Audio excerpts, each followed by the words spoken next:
What's up, Pablo? How are you, man?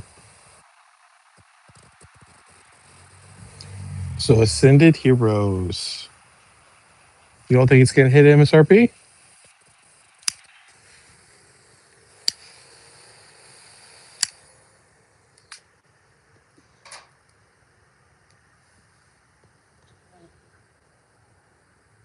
What's up, Whack? How are you, bud? Have any of you guys actually opened up any Ascended Heroes? Whack, you said that you're sold out. Your Walmart didn't have any, right? Hmm. That's interesting. I guess we'll see, right?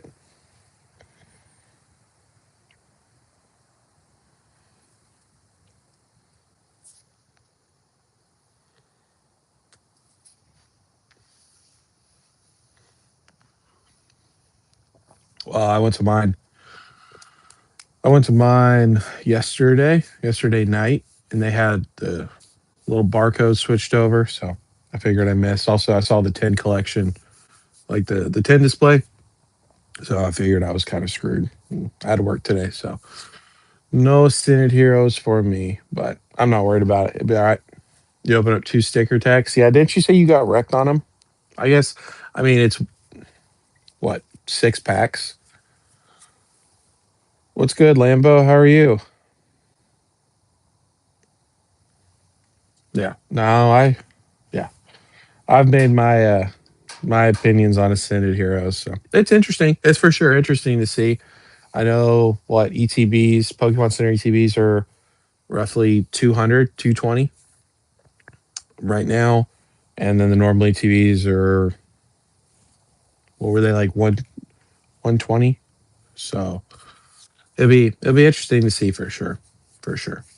I'm gonna stick I'm gonna stick with my guns on Ascended Heroes. 220 now, normal is 120. Yeah. So what, pretty much prismatic levels. I don't remember what the Pokemon Center ETBs were at the time. They're probably significantly cheaper. So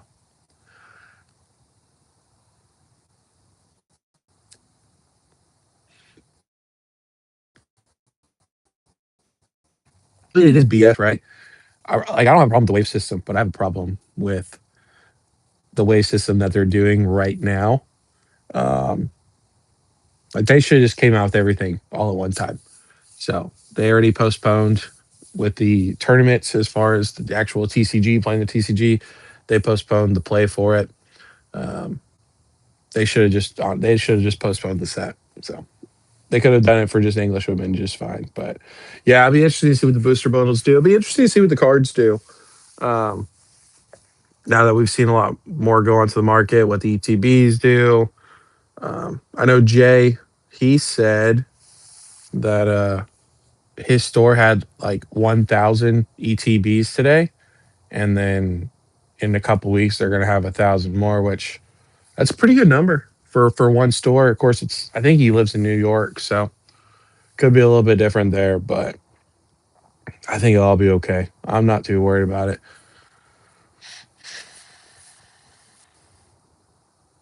Yeah, I'll tell you what, I'm over MJ. I'm over MJ Holding. I hope Pokemon smokes them. I hope with their whole third party bullshit they're doing on Walmart too. I just hope everything honestly goes to Excel. Let's give it all to Excel because I don't have a Target anywhere near me, but I know the Targets that I've been to, they've had stock readily available. Of course, Pokemon's still been hard to find, but if you look at their sports, TCGs, One Piece, like all that stuff was pretty readily available. So I think it's great. I really do. What's up, Jason? How are you, bud? We're doing good. 44 degrees, smoking us a cigar, just chilling, just chilling. This is gonna be the only stream for this week. My wife's going back to work. We're dealing with some family stuff, so we're gonna probably do 3, 4 hours tonight, and then you guys are free with me for the rest of the weekend. So hope you guys have a good rest of your weekend, and thank you as always for coming by and checking out the channel, being a part of the live. It's always fun. Yeah, I agree, Jacob. I agree 110%. Like for me personally, anything Ascended Heroes that I can find, I don't know, man. The 2 pack, the 3 pack, I'll probably open up those if I can get my hands on any. But booster bundles, ETBs, anything like that, I'm not going to open it until I see it sitting in stores for, like I said, a month and it's pretty readily available. So I think we'll get there eventually. I really, truly do. Even Whack, shout out to Whack. He's great in the Discord. He's like our little tap. But and of course he's in the chat right now. But even he was like hesitant for a while about this bull run continuing to go, and he's kind of started to change his mindset. So I think it's going to be fine. I think it's going to be treated like prismatic for a while until people leave the hobby, until this bull runs over, and then it's going to be just like Crown Zenith.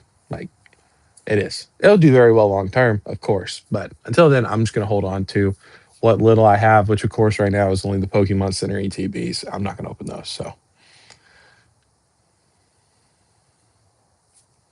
yeah, I mean, honestly, my Walmart was doing a great job at limiting product as well, but then they put it from behind customer service. They put it back on to anybody could pick it up, and it's been a smoke show since. So it's been absolutely brutal the last couple weeks. I think they did that on purpose, but I've heard some WalMarts they've actually completely stopped carrying TCG Pokemon in general. So it could always be worse for sure.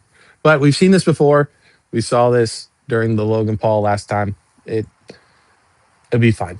Walmart will eventually have them. Stock will be available. It'll all be good. So I'm not too worried about it at all, to be honest with you. Lunchtime here. Oh, that's right. You're in Australia, right? It's crazy how the world works. What's up, Split Earth? How are you? Yep, we are smoking well, not every live, but I like to smoke at least once a week. So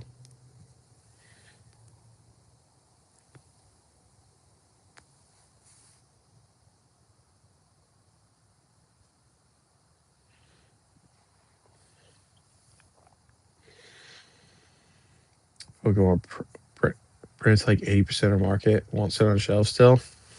I think, honestly, I don't know, man. Like, I think, I think at first I think that's Pokemon's plan long term. I think Pokemon's going to want to try to find a neutral playing field where product is available to a certain extent, but it's not sitting around for a very long time. Um, but I think at first, when they're trying to print product, get product out there and stuff like that, I think we will see a ton of product available, and then of course they'll cut back. They'll try to figure out the game plan, and then of course when we go into the next bull run, anything like that, then they'll be able to ramp back up. Yeah, this is Cohiba Rubicon. I believe it is the which one is this? It's not the this is the Toro. It's not the Robusto. So it's pretty good. It's like a $10 cigar. And then the other one I have for later tonight will be My Father the Judge. Great, great cigar.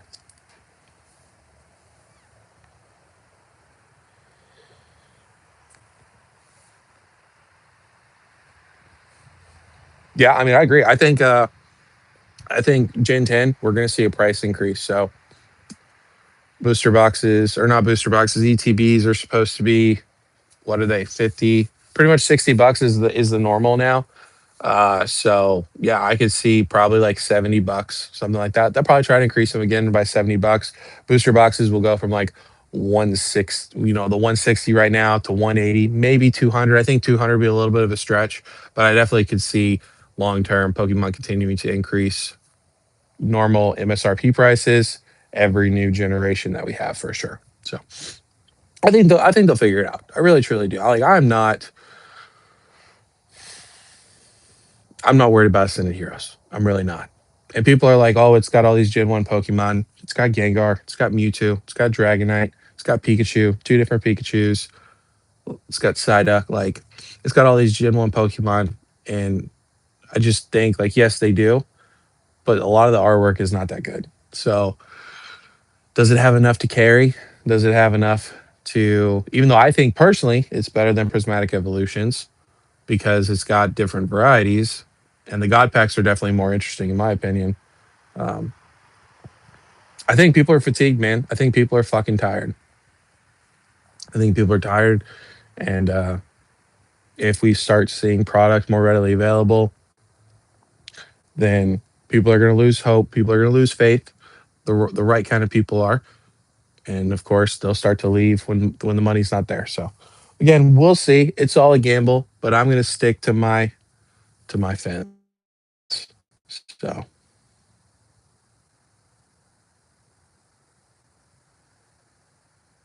yeah, that's nice. What storage unit did you buy? I didn't buy shit. I didn't buy anything. I'm not buying a storage unit. Like, I'm not worried about it. Um,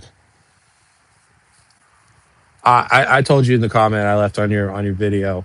I think it's all for clicks. Like, that's the funniest thing is people always say that everyone has a narrative. There's always something people want to push, and so obviously people hold on to it, and they see the Pokey Dean situation, which is in Europe, which is completely different from how America is. Like Europe, no guns. You're not allowed to really have guns.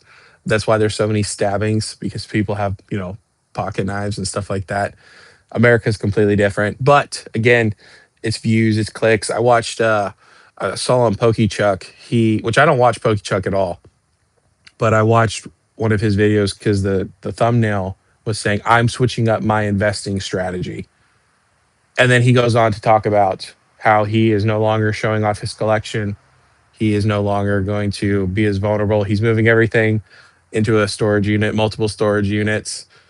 Uh, I'll be honest. I'm thinking a little bit, probably 50-50, that some people are starting to sell off their collections. Some of these bigger YouTubers, they're starting to sell off their collections. And this is a way for them to switch the narrative about, I'm not going to show you my collection anymore. And then again, they sell it off. Like, I don't know. That could be too much conspiracy brain on my side, but I would not be surprised. I would not be surprised. I think we're going to see a massive narrative switch throughout this year, especially after the 30th anniversary. You're going to start to see people switch the narratives. So, let's see. Yeah, man. I mean, honestly, I feel like ETBs, Walmart's, Targets, all that stuff. They've been $60. Like the my Walmart, when I looked at the tag for Ascended Heroes, it was 59.99. So like, it just is what it is. Like I think we're gonna see like, it's 60 maybe the new normal, right? 60 could be the new normal when everything slows down for sure. Of course, just wait. They'll put stuff on clearance. They're trying to move off of stuff, but yeah, man, like $60, $70. I'm not too worried about it. Definitely, Pokemon's going to continue to increase prices while cutting back on their quality. So, non-locking pocket knives, yeah, yeah. I mean, again, Europe's interesting. I hate the situation. I know there's all kinds of speculation behind, insurance fraud and stuff like that, or views or clicks, stuff like that, which is crazy. I'm not saying that that's what's happening, but yeah, man, I just think everybody hopping on the bandwagon of, I'm moving my collection, I'm going into storage units, all this stuff. I think storage units are a stupid idea. I would rather have my products sitting at my house where I know at least it's safe than like a storage unit where they don't have, they have cameras, but they don't have 24-hour security guards or anything like that, or they have just like a electric fence. People can hop that. People can still steal your stuff. At least when it's at your house, you stand some sort of chance. Um, so I'm not buying it. I'm just not. So that's me personally.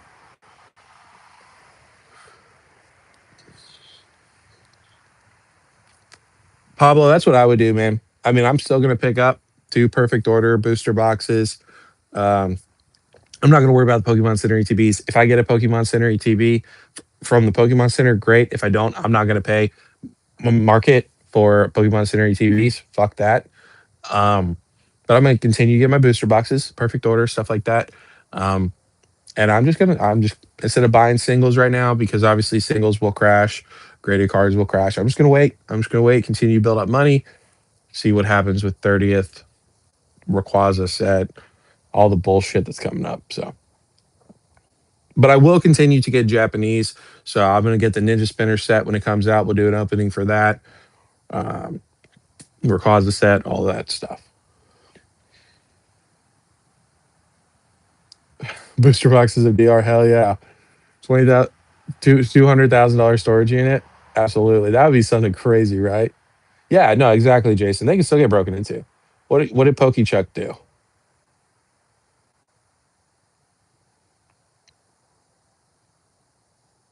He sold his Umbreon for taxes. What do you mean he sold his Umbreon by tax for taxes? Like to pay his taxes? Exactly. Yeah, 59.99, $60. Exactly. Rudy kept his cards in the bathroom.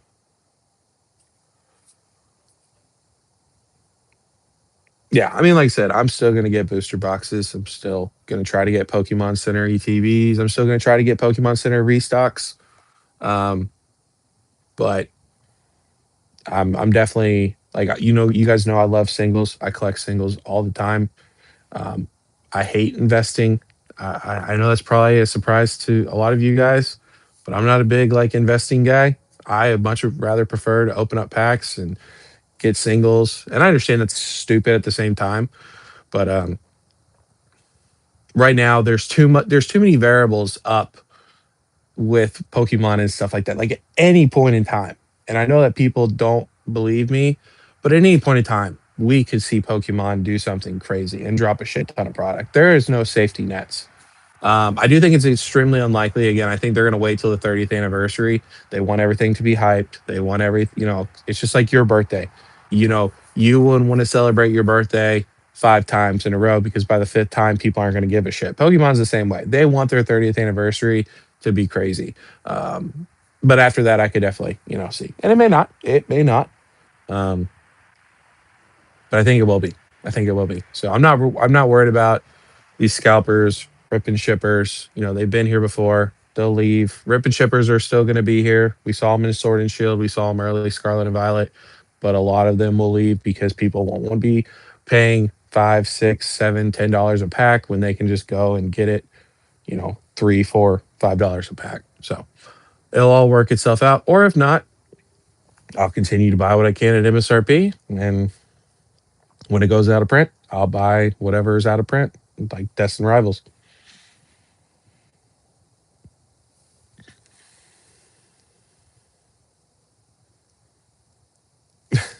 So is that what you guys are talking about? Where he laid his bed today?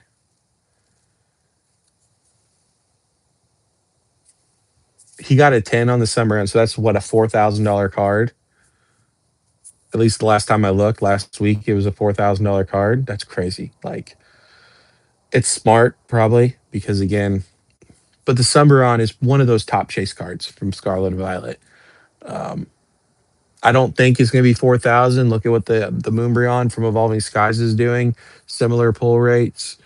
I think the Sunbryon looks better in my opinion, but that is some crazy work. Why not just pay your taxes or save up the money? Especially with him being such a finance bro, you would think that even if he's self-employed or he has to pay into his taxes every year because like he's a hairdresser or something, right? He's self-employed.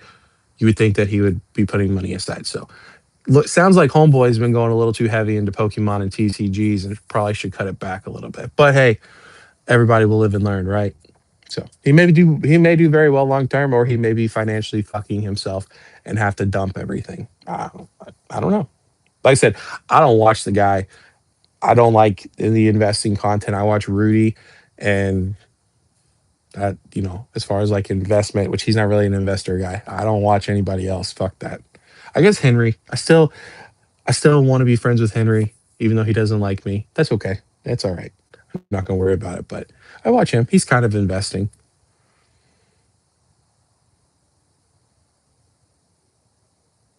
That's the thing too. Everybody's like, Pokemon's so liquid, man. Pokemon's, you can turn around. Like Pokemon's always liquid, but it's to what extent is it liquid? Like right now, it's extremely liquid. You can get really good profit and percentages from it.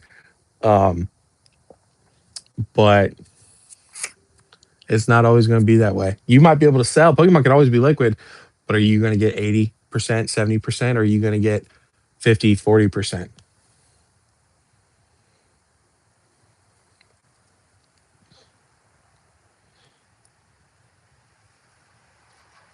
Yeah, I'm really interested on this Walmart drop too. I think it's going to be an absolute shit show, just like the 151 was. I think they're going to fucking, it's going to be bot galore. I hope it's not. I hope they put up some really cool products, some Ascended Heroes, ETBs, and stuff like that. But I'm not going to hold my breath. So, I mean, just look at what they did the last time with 151. You know what I'm saying? So, I'll just leave it at that.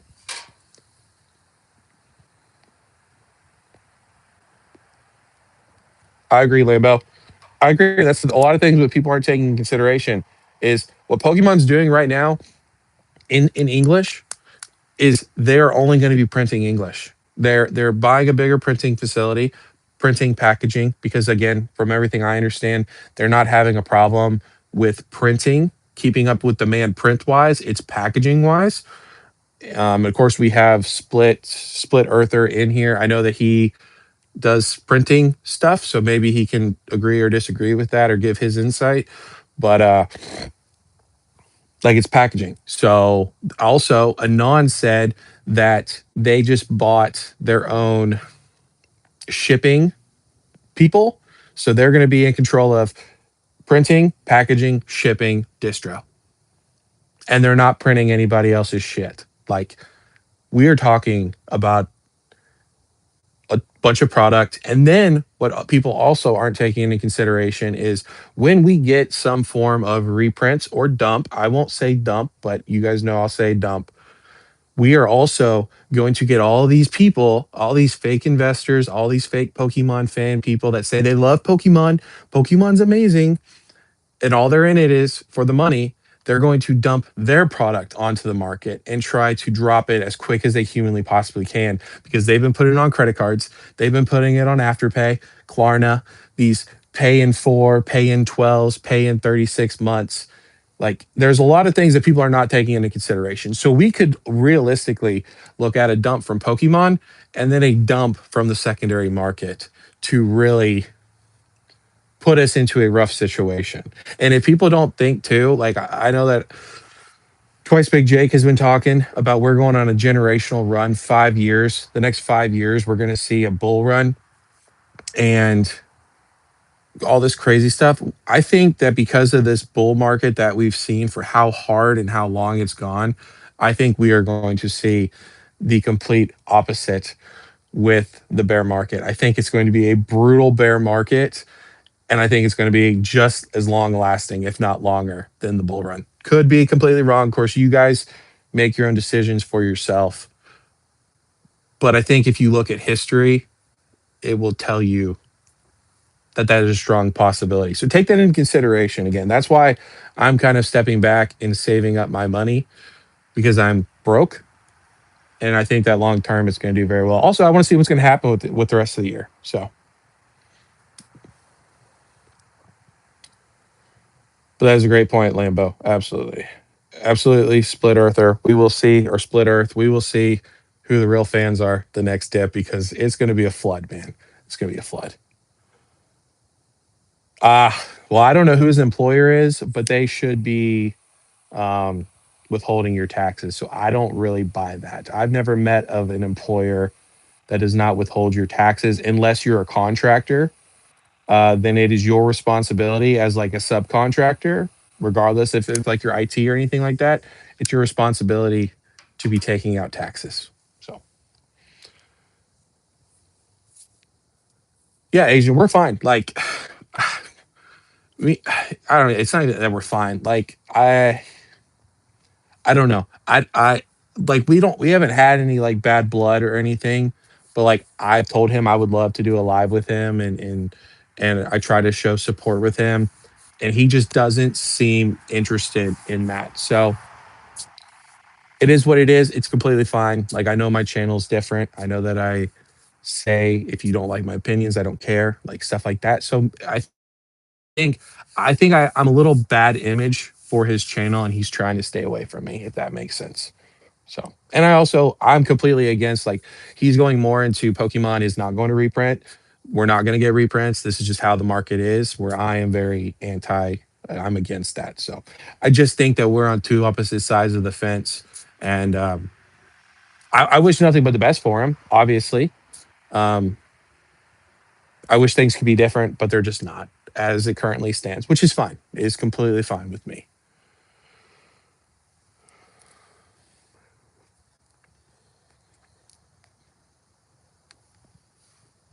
Yeah, I mean, whack. I know I'm a little bit behind. I hope the Walmart drop is great, but Walmart's been super inconsistent. So, one drop is great, three drops are bad. We'll see which one it is.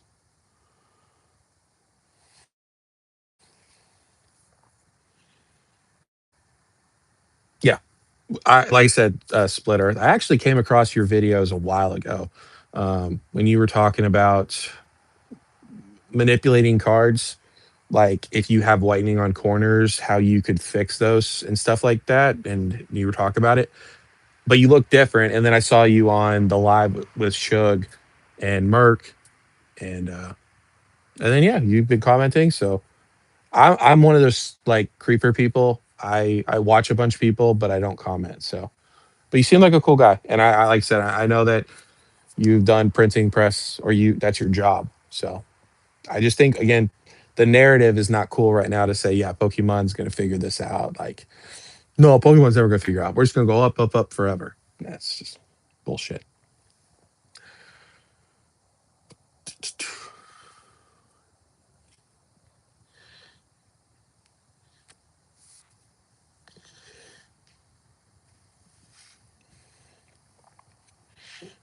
Yeah, I will say that Greninja, Lambo, Greninja is a very popular Pokemon. Don't sleep on Greninja at all. I do think that the Greninja was like the first card in Scarlet and Violet ish, besides the waifu boom, to be like a $200 card. Because realistically, your top chase cards were 125 to 150 at the most around that time frame. The Greninja really took off. It's a really cool card. Don't get me wrong. It's really funny though. If you look at that Greninja card, it's not really grown at all. It's pretty much stayed in the same spot for a majority of its life cycle. Um, so I don't know how much people actually really like that card. It'll be interesting to see what they do with the Greninja set. Um, but I agree. Pocket just set it off because just like Pokemon Go, we had Pokemon Pocket. It was virtual packs. People who have never played the game or never collected Pokemon, it was something free to do. There was incentives. They go, oh shit, I can actually collect these cards. And then, of course, Surging Sparks, Butthole Pikachu, the Latias, Prismatic Evolutions, all that shit. It just was a perfect storm. Prismatic Evolutions in a normal contained bull market or just a normal market, it would have been MSRP around MSRP. But because it was a perfect storm of a situation, I think that Prismatic could probably be the one set that we never see hit MSRP. I mean, I guess technically Destined Rivals too, but there were still I feel like there was more buying opportunities to get Destined Rivals at MSRP than there was Prismatic Evolutions. I could be wrong on that though. That's just my thoughts. So I agree. It's a perfect storm of a situation. And I think Pokemon's learned from it and they're not going to make that same mistake again. So that's why they're getting this printing facility. They're getting, their own shipping department, their own shipping vehicles, their own freights. They're getting their own distro. Like Pokemon's not going to play around anymore. I really don't think they're going to. I think with the whole, Excel, it allows them to be able to negotiate against um, these other distros where before they maybe didn't have the power to do that. They can go, hey, if you want our product, you have to play by our rules. So I think we're going to see a more stable market, which is all I'm asking for. I'm not asking for a market where you hold on to booster boxes for 5 years and they never grow or they're like $300, right? What I'm asking for is while they're in the reprint window for at least 2 years, while they're in the reprint window, we see some sort of normal stability in the market. And then after that, if you didn't take the opportunity to buy, then that falls onto you. And then yes, you do have to pay the prices. But with the way things are going right now, the only people that are happy are the people that again are putting it on credit cards or have a bunch of money. They're rich. They have big collections. They can do a bunch of flips for them. It doesn't really matter what product comes out, what the prices are. They can flip and do stuff like that. Those are the only people. But the average people, people who want to be smart, we're kind of getting fucked. So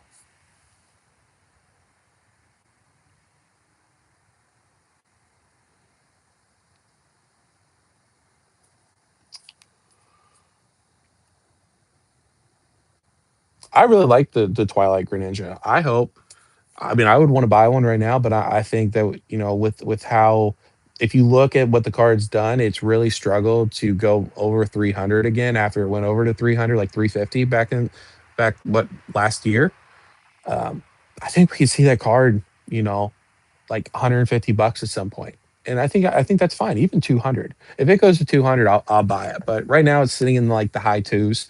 So I'm gonna wait. I'm gonna see what happens, especially with this new Greninja. Even though I think Twilight Greninja is gonna be really hard to beat. It's really cool.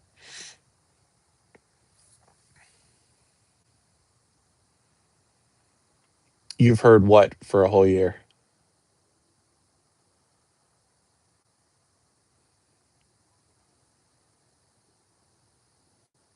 Yeah, man. Like I really like Merc too, and I I guess he doesn't like me anymore. I don't know. Like he's one of those people too. He doesn't really talk to anybody. But like I hopped into that live and commented, and it was on Merc's channel, and I like Chug too. Um, and he just like ignored me. Like, and I've shouted out Merc numerous times on my channel. So it's all right. I mean, it is what it is. I'm not too worried about it. So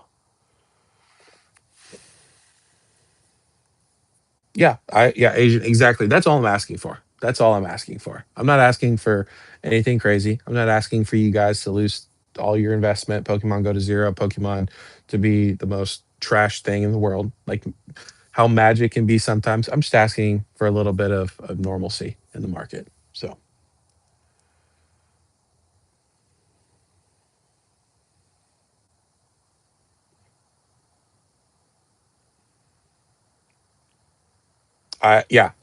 Split Earth. I actually have Korean Zekrom and Reshiram from Black Bolt White Flare, the SARs. I have those coming from Korea. They should be here in the beginning of March. So I'm gonna keep an eye for sure. There's some other cards, but I think Korean's awesome. I love Korean. I've got no problem. I like I'm really I will collect English for obviously investment purposes for my kids, but as far as like raw singles stuff like that, like I am all for Japanese, Korean. I think I think Japanese looks better than Korean because you do get that extra texturing that you don't get. Um, Japanese has that extra texturing where Korean is just like our normal cards. You know what I'm saying? So it's still great, especially for the price point. But the texturing in Japanese is still way better.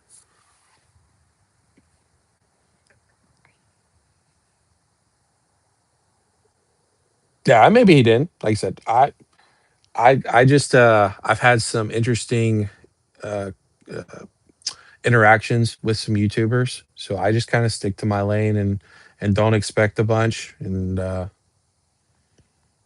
just kind of do me, just do me. And if people like me, great. If they don't like me, that's fine. I'm not in here to make money. I'm in here to have a fun time and meet some cool people and try to help people out as far as how I see it. Doesn't mean it's right, doesn't mean it's wrong, but I think I was talking to somebody in the comments that because they were talking about how Mimic Brew thinks that the only good cards from Crown Zenith long term will be the biblical gold god cards and the Mewtwo fighting Charizard.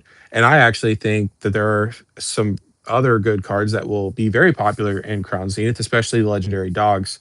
And I said, hey, man, I'm just one guy with one opinion.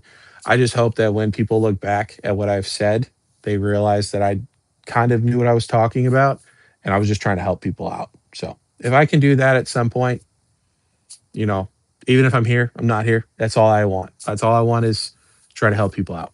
So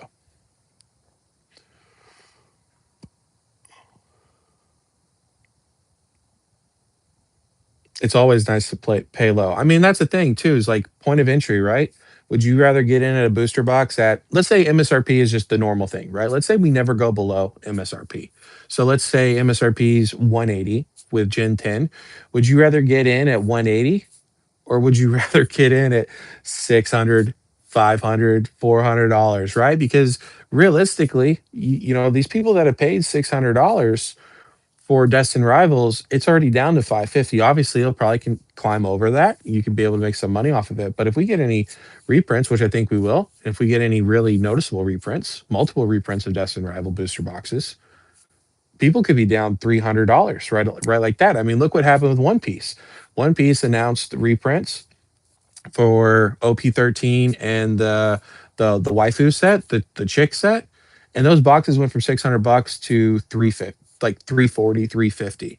So why can't that happen? And honestly, that's what we need from Pokemon. We need Pokemon to just come out and say, "Hey, we are reprinting or we are not reprinting, and this is what we're doing." Do the same thing that Bandai did. But again, I think Pokemon is very smart. They want their 30th anniversary, everything to be hyped this year, just like Logan Paul. Pokemon is being just like Logan Paul right now. They're chest bumping, fisting each other, like confetti flying all over the place. That's what Pokemon's doing. I truly believe that.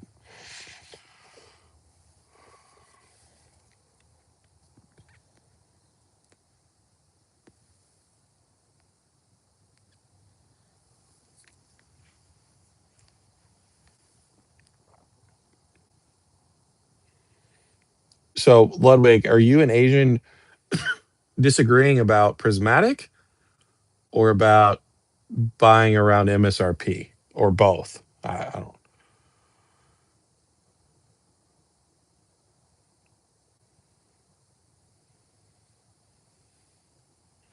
Sorry, I'm trying to catch up and see what some of you guys have said.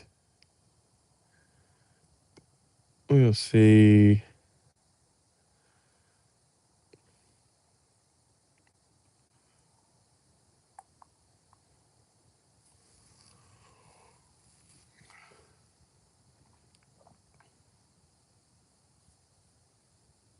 Yes, exactly, Lambo. 100%. If Pokemon prints Ascended Heroes just like they will, or just like they did with Prismatic, I think we're going to see it. I think, again, Prismatic was just such a perfect storm of a situation with Pocket surging, um, again, Prismatic coming out. I don't think that Pokemon's going to do that again. So I 100%, I expect Pokemon to print Ascended Heroes just like they did with Prismatic, just like they did with Crown Zenith. And I expect Ascended Heroes to go from the most investable set of all time, because people are saying it's better than Prismatic Evolutions, which I think is fair to say that. Besides, you could argue the god packs. At least with the god packs with Prismatic, you know what you're going to get, and it is evolutions. Where with Ascended Heroes, you could get a really good god pack with Greninja, Dragonite, Mewtwo, both the Pikachu's. Of course, maybe the Metagross if you're a Metagross fan, or you could get a god pack with Surfer, Iris Fighting Spirit, let's see what else. Pheasantipity, uh, you know, like Scrafty, like these other cards that people don't want. So I can see that, but I think overall, like there is more. I think the artwork for some of the cards is better than Prismatic. I think if Prismatic did or had the artwork that Evolving Skies had, or even Crown Zenith, that it would be a completely different story. But I'm not a very strong believer in the artworks besides for Umbreon and Sylveon. I think those are cool cards, but other than that, like, yeah,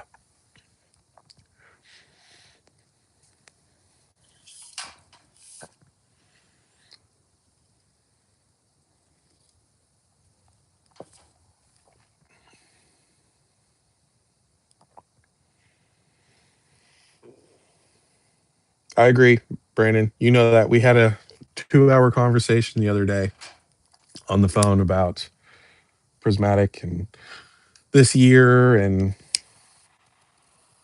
the I don't know if you guys saw, I don't know if you guys watch Nostalgianomics and Pokemart USA, but their most recent live, they Nostalgianomics talked about we're with what happened with like Pokemon or not Pokemon Go, the last Logan Paul era, there are four things out of five that are currently have already happened. The fifth thing is Pokemon doing a reprint of booster boxes. So if you haven't, go check out that live. I think it's interesting.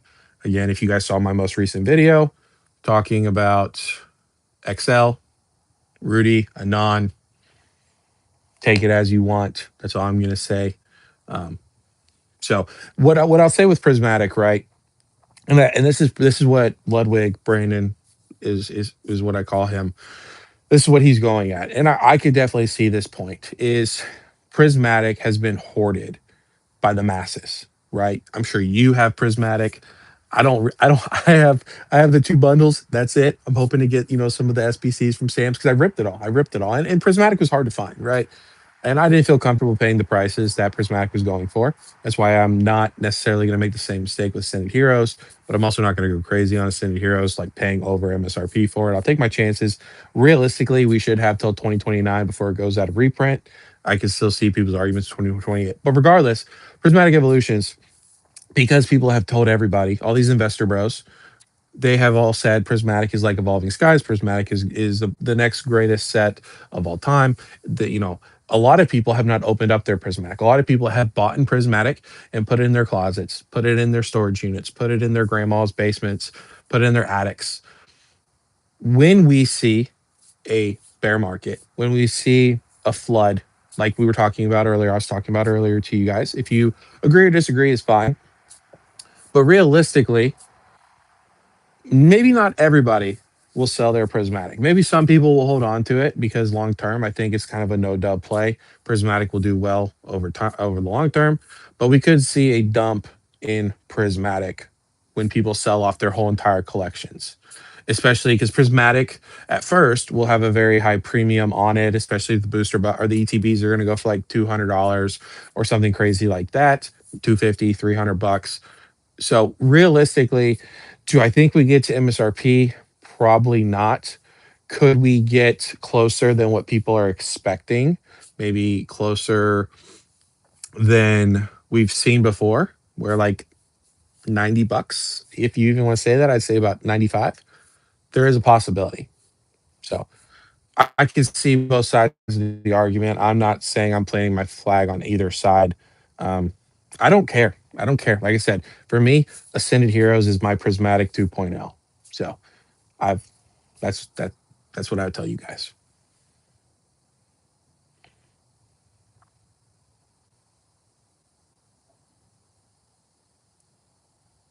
Best pull, best pulls in the chat, value or favorite. You talking about for Ascended Heroes?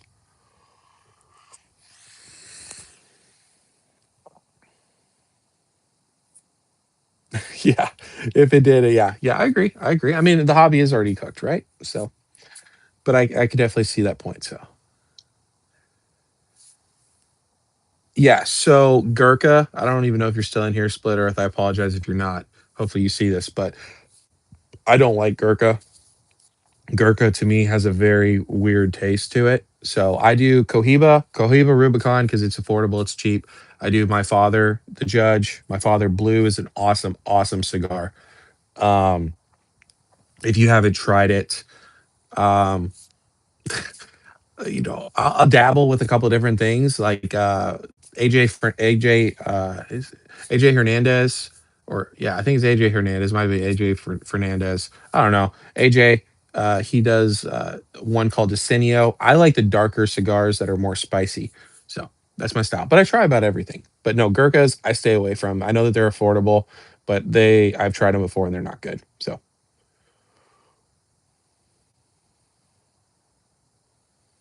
um, it's been a Mustang set, but it will definitely do well. Yeah, I agree. I think Surging Sparks would do great. I think right now is a pretty decent opportunity to buy into Surging Sparks because we just got that reprint, or we got that product from Pokemon Center, and I think Surging Sparks will do well. Of course, it's had that stagnation. It'll be interesting to see again. I can understand both sides. Me, like I said, me personally, I'm holding off, but you guys have to decide what is best for you. Like I said, for me, I'm a singles guy. If I could, I'd just collect singles all day. That's much more appealing to me than looking at some boxes. But that's again that's just me. I understand both sides, and singles most of the time crash. So it's not the smartest thing financially to do, but I enjoy it. I enjoy it. So in general, from Ascended Heroes or just anything.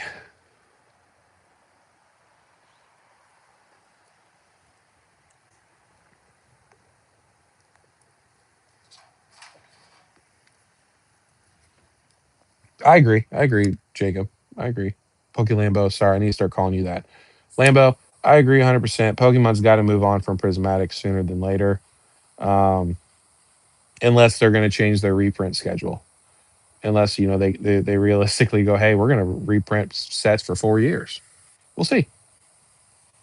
But yeah, I personally, to be honest, I've already accepted Prismatic is what Prismatic is. I want them to move on to Destin Rivals. Let's get Destin Rivals figured out. Let's get Destin Rivals printed, booster boxes printed, bundles printed, whatever. Let's go ahead and get that printed. And then, honestly, if we move on from that, we go to Mega, that's okay as well. Uh I would like to see black and white. I feel like black and white, a lot of people don't have black and white, but like I said, it's very complicated. It's not going to be the easiest set to reprint and get a decent amount of product out there for black and white. It's two completely big different sets. They're not the same sets. So I hope we get more black and white. I would love some more black and white ETBs. Um, we'll see. We'll see. It's all in Pokemon's hands. So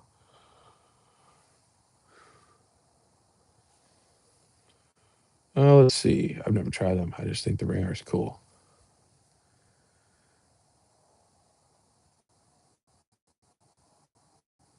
Yeah, I would love smoking a pipe, to be honest with you. I'm just too lazy. Cigars are cool. You go to the tobacco store, you walk into the walk-in, the humidor, you grab a couple cigars, you stick them in a clear box with a little pack inside of them, and they're good for like a year or two. So it's something fun. I don't know how long you've followed my channel or know anything about me, but I used to be an alcoholic. So I was really bad alcoholic for a very long time, pretty much from the time I was 17 until I was about 28, 28, 20, 27, 28. And my wife, last Father's Day, was like, hey, what do you think about smoking cigars? And I was like, I don't know. Cause yeah. So I picked up cigars. I really enjoy it. People like me being out here and talking. So it's win-win. It's a win. If people want to see me smoke a cigar, that's awesome with me. Um, yeah, Pokewise. So I obviously collected Pokemon when I was a kid. Base set, Jungle, Team Rocket Returns. Then Yu-Gi-Oh came around. I was into both of them at the same time. You know, get out of it in middle school. I was more of like a skater. I was born and raised in Florida, so at that time you're skating, going to the beach and stuff like that. Um, but I always loved playing the video games. And then I had a kid when I was 17 years old, and I can't remember how old he was, but while he was still fairly young, we opened up X and Y. Like we would open up um, Roaring Skies. We would open up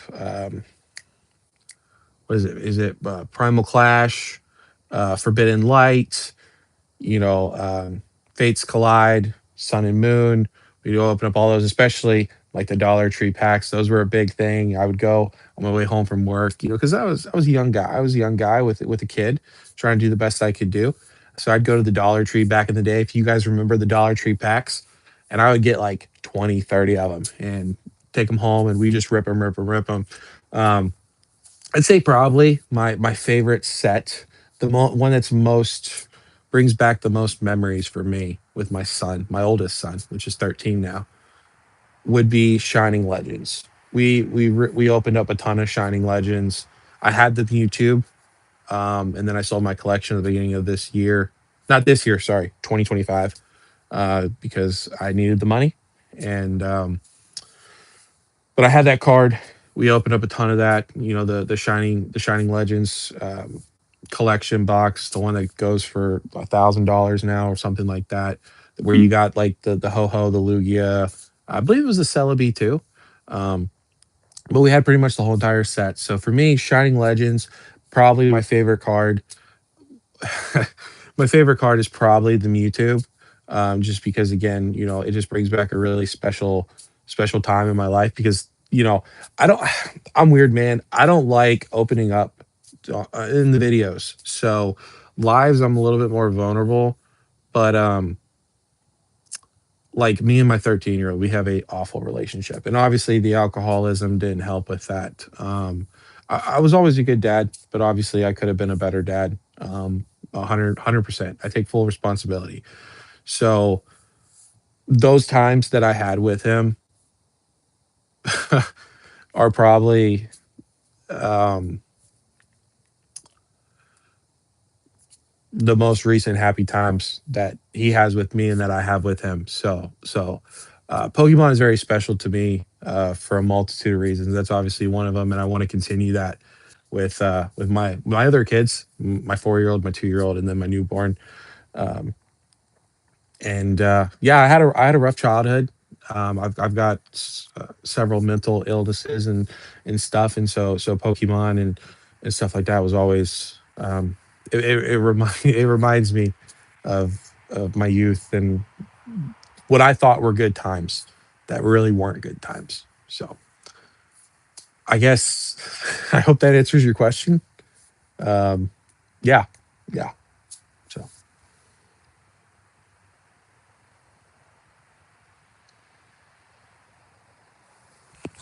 yeah, I mean, like I said, Asian. I'm over prismatic. I don't care that much for prismatic. So I missed the boat. All you can do is live and learn, move forward.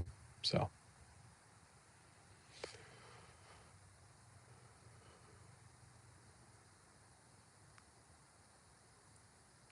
yeah, well, I was never. To be fair, I was never good at skateboarding. Um, but like back in the day, especially like in Florida, skateboarding was just a really big thing. So I tried to do it. Like I said, I wasn't the greatest or anything like that, but I'm too busy now. Like I don't even have time. People are like, do you even play video games anymore? I don't play video games anymore. I don't have the time to. So um, I'm busy, man. I got a full time job. I work like 60 hours a week. Come home, take care of the kids, help out the wife. So just busy. But yeah, I definitely wouldn't want to skateboard anymore. I'd I'd end up in the hospital. So yeah, and also I gotta remember I gotta split. I'm gonna call you split from now on. Hope that's okay. Congratulations as well. I know you said you were like used to have a drug problem too. So that's awesome that you've cleaned it up. I think yeah, I think addiction's bad. But I don't know for you, but for me personally, my parents never told me about addiction that ran in my family. So I had to learn the hard way. But you live and you learn, right? So but it's awesome that you've stopped. So hopefully you continue that and yeah. And if you ever need somebody to talk to, if you're having a bad day, because trust me, man, I have bad days all the time. You can always reach out to me in the comments or Discord or anything like that. But it seems like you got a really solid group of people behind you. So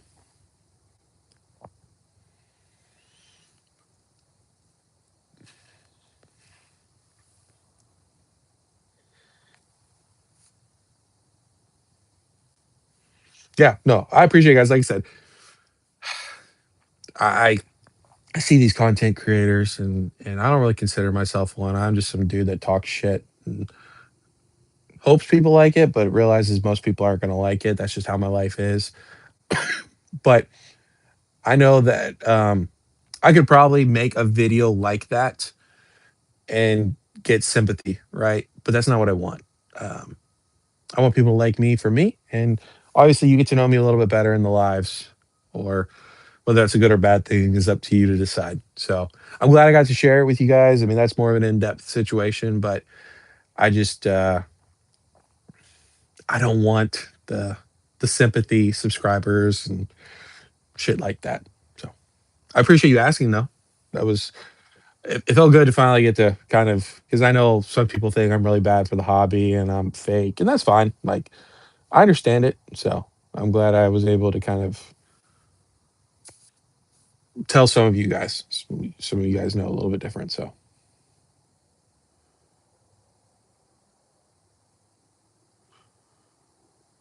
I was a knucklehead parkour. Yeah, no, I knew this. I knew this kid, and he was really big into parkour, and he would, we lived in a gated subdivision, and we had bridges like with waterways and stuff like that. And this guy would do backflips off of them. He would do backflips. He'd run up a tree and then do a backflip, and he landed on his head so many times that he actually compressed his spine, and he had to get like spinal taps to get the fluid out. So yeah, like I'm just old. That's just I'm old, and I don't have a lot of energy, and I'm just trying to be a better person. So yeah, no, parkour was I was never I was too big for parkour. So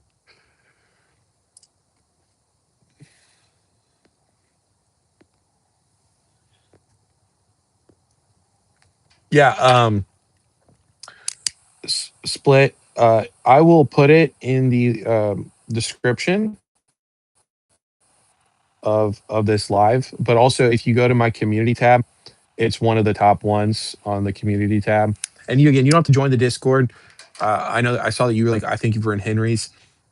But like, if you ever, again, you could at least send me a friend request, and if you ever want to talk or anything like that, I have conversations. I've had conversations with a couple of people that are subscribed, over like actual phone and stuff like that. So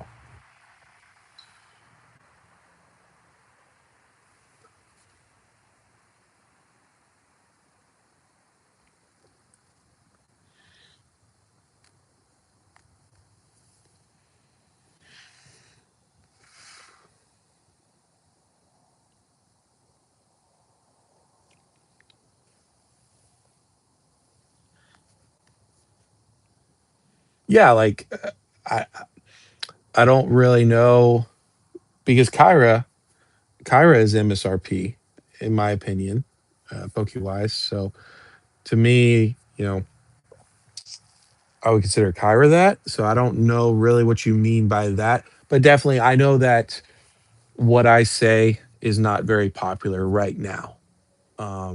And that's fine. That's completely fine. I've obviously made content talking about singles or sets and what I think are good buys and stuff like that. Um, but, you know, like I know that if I came out and I was like, hey guys, I'm an investor, bro. This is what you need to invest into and buy this, and this is just going to continue to climb and climb and climb. Like it's just not who I am. It's fake, and I don't want to be fake. I don't care to reach 1,000, 2,000, 5,000, 10,000 subscribers by doing that. So I'll tell you guys how I feel. I'll tell you guys what I think, and sometimes it gets repetitive, but I try. I at least try to be original with some of with the majority of the things that I say. I know it may not always seem that way. Um, so so yeah. The only person who can flip flop is Team Rocket Joey. Team Rocket Joey is the only person I know who can make a video talking about Ascended Heroes being a going to MSRP and not a good set, and then make another video the next day talking about how you should invest into Ascended Heroes. Like that's a true talent. I'm not that talented.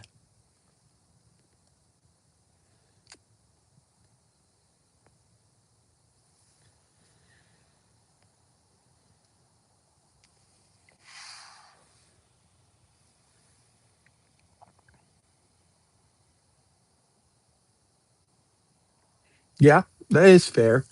That is yeah. I mean, I've been really thinking about my content, especially the last day. Um, and I don't know. Like I may, in all fairness, I may stop making content and just do lives. I really enjoy lives.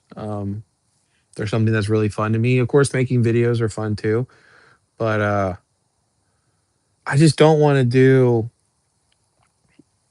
I don't want to do hottest cards of the week or top 25 cards for under $5 because what I may think is a good card, you know, some people may not, or a lot of people may not. I understand that's how YouTube works. I'm still pretty new to YouTube. I'm still trying to figure it out. Um, I'm just, for me with my channel, I was never in it for the money. I told people in the beginning, I just wanted to be able to buy a computer and a webcam and a mic, and I've done that with my own money. So, if I get to 1,000 at some point, then any money I make, I just want to do giveaways. So it's really up to yes, it's up to me as a content creator to try to get there, but it's also up to the people, if that's what they want to do, or if they just want to support people that only do giveaways during Christmas or doing a bear market or stuff like that. And of course, obviously my content needs to be of some form of quality. Um, I don't think I'm perfect, but I definitely think when I look at other people's content that have 1,000 subscribers or more, I think that I'm with them, if not above them. And maybe I'm not. Maybe I'm not. Clearly, I'm not. In all fairness, but I do appreciate what you're saying, and I've taken into consideration. Like I said, I've been really thinking about things the last couple of days. So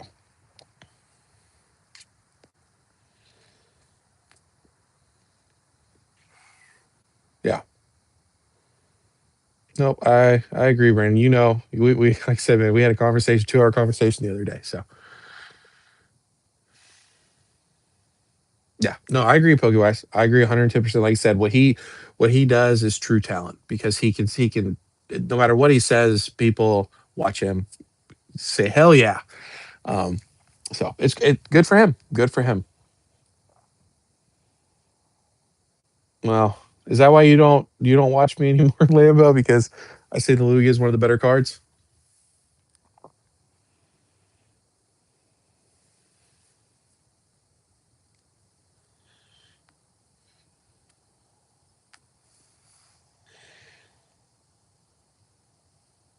Yeah, I mean,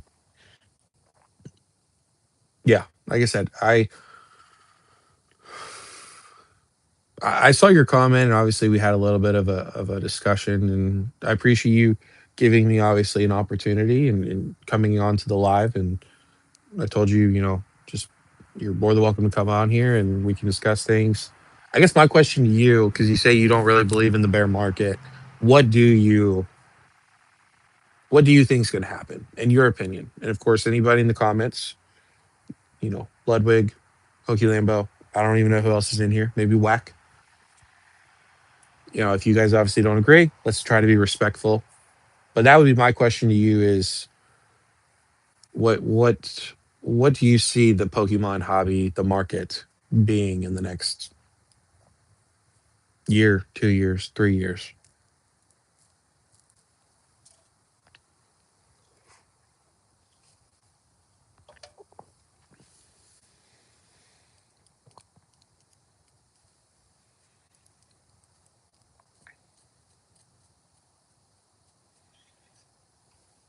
Oh, and also Pokewise, I don't know if you are subscribed to Asian TCG, but I just found out he has a YouTube channel. So I think he does like investing content or collecting content. So that might be something for sure down your more down your aisle. And I think that Asian TCG seems like a nice guy. I like to try to help people out. I like to try to push people to different avenues. So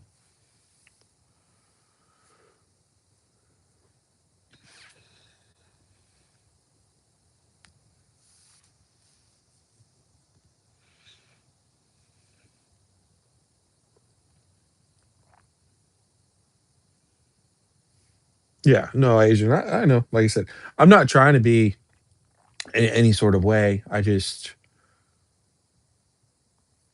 trying to understand maybe from a better point of view why people are so confident that a MSRP will never come, or at least not come for a very long time. Like I said, Twice Big Jake, if you guys don't go watch him, go watch his most recent video. It was about one, and not his most recent one because he did Ascended Heroes. It was one before that. It was talking about 2026 and how 2026 is going to make 2025 look like nothing. And in that video, as well as in the Card Lounge, I believe is the name of him and Robo Skills YouTube podcast channel. He talked about like the next 5 years us going on a bull run. So, but yes, Brandon, I agree with you. Asian, I like I said, I know. Let me get back to you in a second.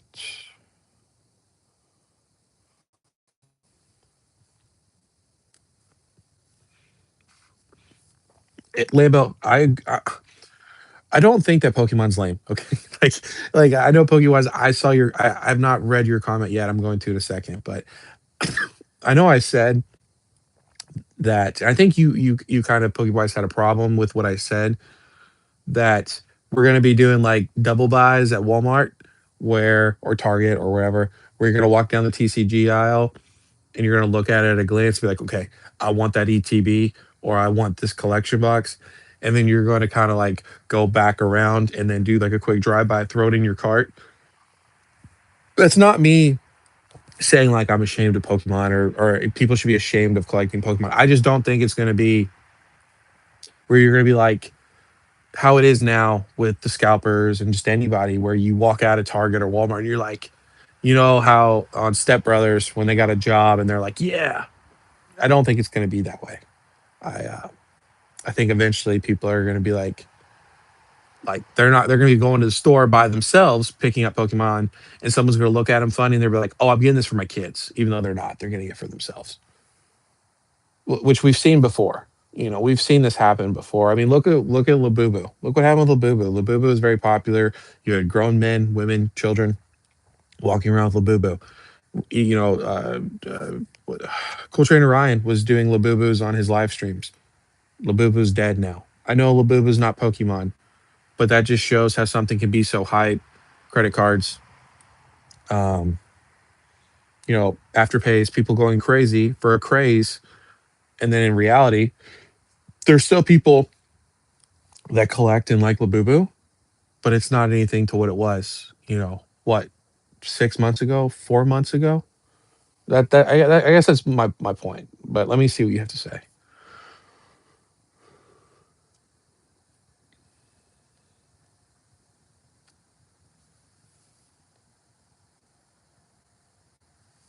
Got you. Okay. Um, yeah, I agree. Like I agree. I think I agree with some of that. I agree that the I don't know, man. Like the Bubble Mew, the Sumbreon from Scarlet and Violet. Your Moonbreon. Some of these like considered top echelon sealed, or not sealed, slab cards.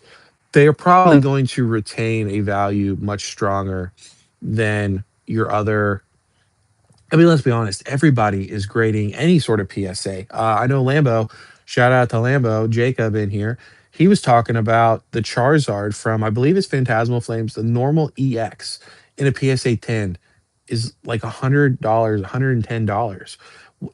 Why are people buying those slabs? There's a lot of dumb buying right now. There's a lot of people, and I did that video of the collection, which I was really excited for, and I thought it was going to do pretty well because it was a pretty cool collection in my opinion, and it didn't do well, which is fine, but I was trying something different, and like some of the things that he had, you could tell he was just buying stuff for no reason, and that's just kind of where we're at right now. Do I think Destin Rivals is going to ever get to MSRP? Probably not. Will Prismatic ever get to MSRP? Probably not. But will Ascended Heroes? Yeah, more than likely. Destin Rivals, because of everything that's happened to it, we're probably going to see at the lowest 250, at the lowest $250 for a Destin Rivals booster box, and that is if we're in a full bear market. They have done multiple waves of reprints on the booster boxes, like they have dumped it just like Prismatic. And we've had the dump of a century from the secondary market. I could see Destin Rivals being like $250. But everything else, that is still in reprint, like I agree with what you're saying, but also to a certain extent, like it's just not a market doesn't continue to go up and up forever. It's just not a reasonable thing. It's not sustainable. And I think again, long story short, I want everybody to be able to retire, off of Pokemon. I think that'd be awesome. I think that'd be absolutely not even Pokemon, One Piece, Magic, um, anything that you like. Hell, snakes, reptiles, dogs, cats, whatever, goldfish. I don't care. As long as you love it and you're happy with it. But the problem is there's so many people right now that say they love Pokemon and they don't give a shit about Pokemon. They could give two fucks about Pokemon. There's a lot of content creators on YouTube. They don't give a shit about Pokemon. They only want the views and the clicks to, just so it's just I've been saying this for a while, and I'll continue to say this, and now people are starting to say it as well. I'm not saying I'm the godfather of people coming up with this idea, but greed is running rampant in not only Pokemon but the TCG space in general, and that should be concerning for anybody in this hobby long term. Especially, like look at crypto. Crypto was $100,000. It's now 60,000. It might have gone up. I don't know. I'm not into crypto at all. So you know, a normal market will fluctuate. Um, we should, for I think a 40% crash in Pokemon would be great. What's the problem with that? I'm not asking for a nuke of the market. I just want normalcy for a period of time. You know, give me a year and a half. Give me a year. You know, of normalcy. Booster boxes, ETBs, PC ETBs, booster bundles, readily available. People can make the decision to buy, not to buy. And then hell, even after that year, you get 1 year to buy what you want to buy. After that, it's a race to the top. I'd be more than happy with that as well. So I hope that answers your question. But I agree with you to an extent as well. So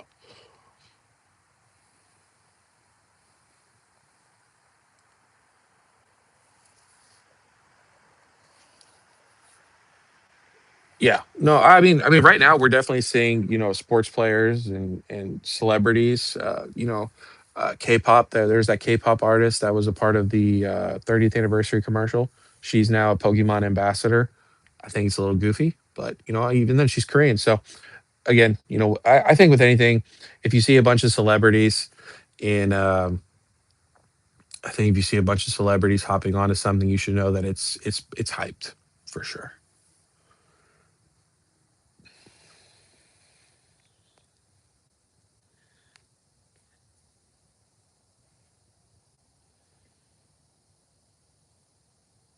Yeah, I agree. I agree. I agree. Split Earth. I agree. I think I go a little too hard on it though. I definitely need to figure out some different content. Um, it's just hard. I mean, anybody who makes content knows it's hard to to make content, and I just don't want to be. I don't want to be wishy washy, and I don't want to just be talking about shit just to talk about shit. So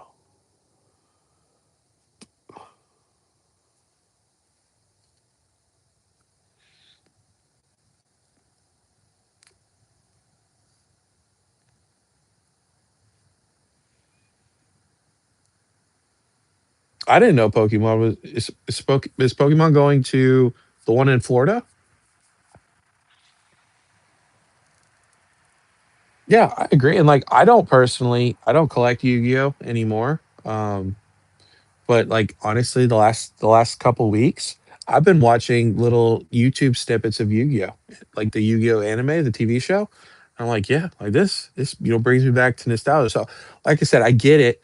Um, I just think people trying to say that Pokemon is above mainstream and his mainstream, I just don't. Right now, it is right now, but long term, we've seen this before, where it's mainstream, then it's not. So.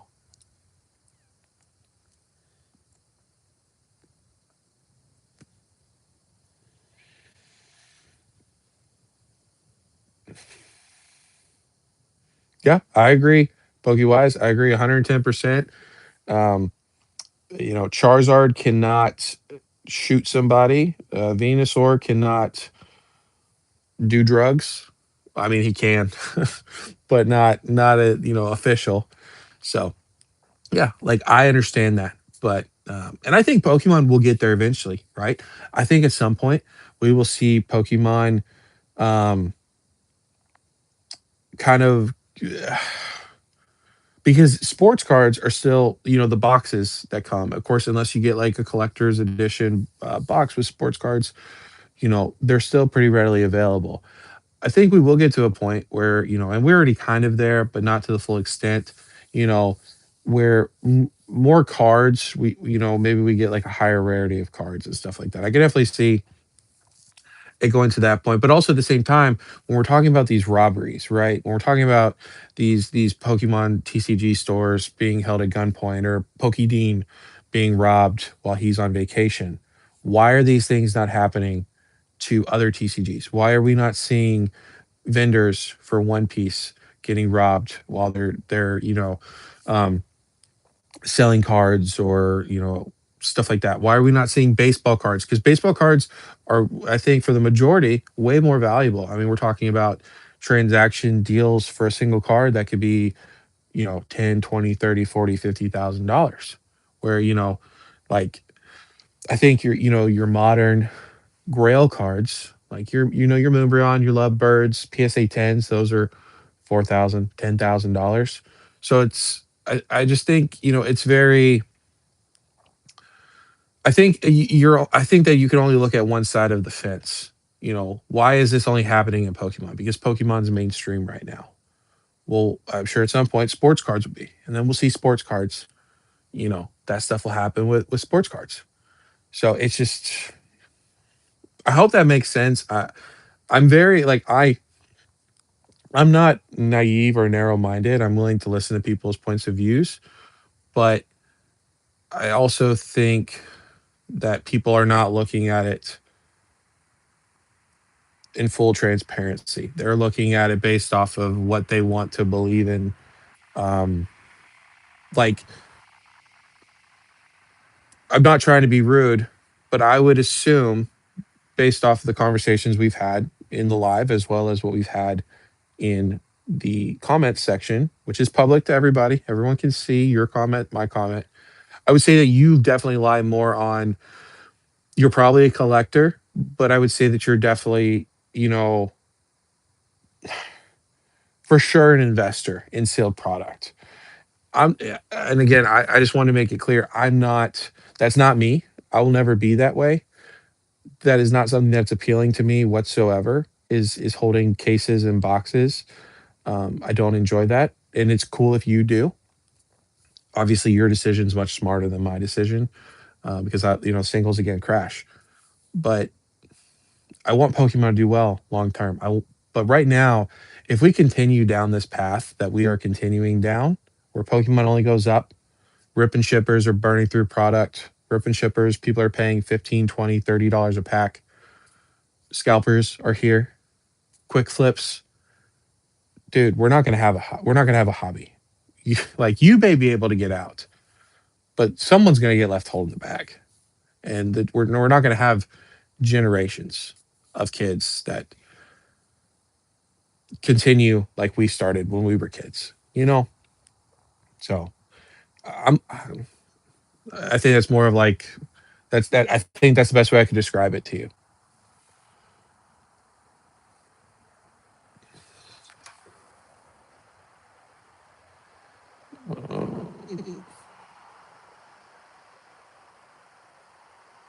Yeah, I think most of us can agree that Bad Bunny halftime show. I didn't watch it. I'm not gonna say what I watched, but yeah, I didn't watch the Bad Bunny halftime show. Apparently, I couldn't even understand it if I wanted to. So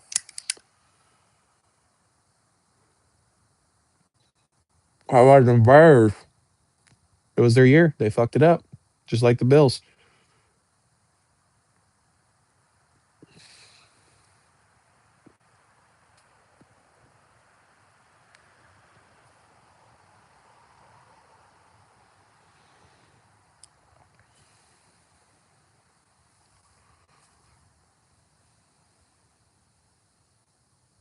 I agree with the sorry, Brandon. I agree with the last comment. I agree with the majority of your comments, but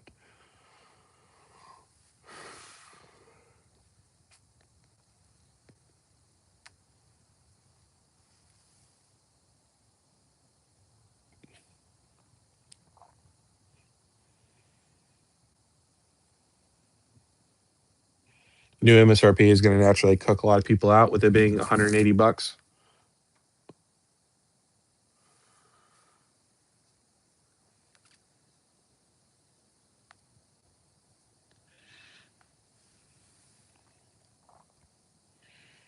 Yeah, like I I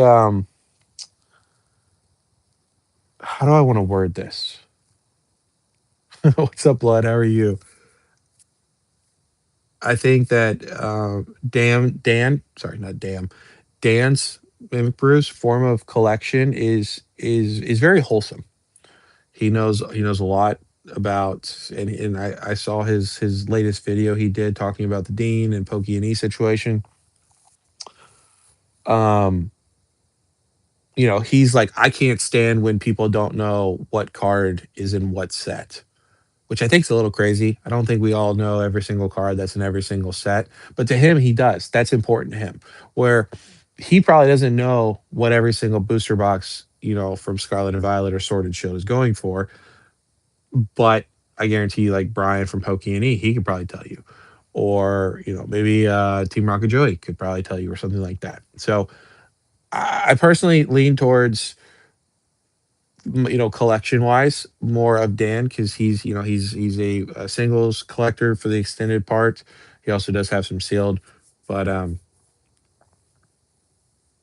think he also gets paid. He also gets paid from his job. I don't think he has any children. Everyone's situation is different. I'll just leave it at that. Um, I don't watch Dan anymore because me and him had a falling out, but that's all I'll say about that. So collect how you want. I'm not here to judge the way you collect. I'm just here to, whether I'm right, wrong, or indifferent, give my voice, give my opinion, just like everybody, just like everybody else on the internet does. So I take full accountability and responsibility that I could be wrong, and I never tell people. I guess I say guarantee. Like in the last video, I said I guarantee you we're going to see a flooding of product. Um, but again, if you watch my videos consistently, you come to my live consistently, which is fine if you don't. I'm not expecting you to, but I think a lot of these guys can vouch for me that I tell them, this is how I feel. You don't have to agree with it. Do what you think is best.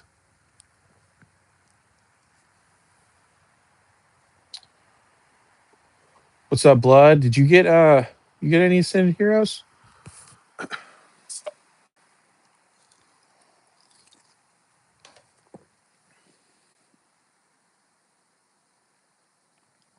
I agree, Brandon, by the way. Jacob, did you get it for MSRP? Did you have to pay a little bit up? I know Thomas, he hasn't been around as much lately, but Thomas, he got several ETBs, and I said, "Hey, why don't you hook me up with one?" I don't, he said it was 125 bucks. I hope he didn't pay for that, but Thomas is a madman. So, um, yeah, if he paid it, good. If not, it's all good.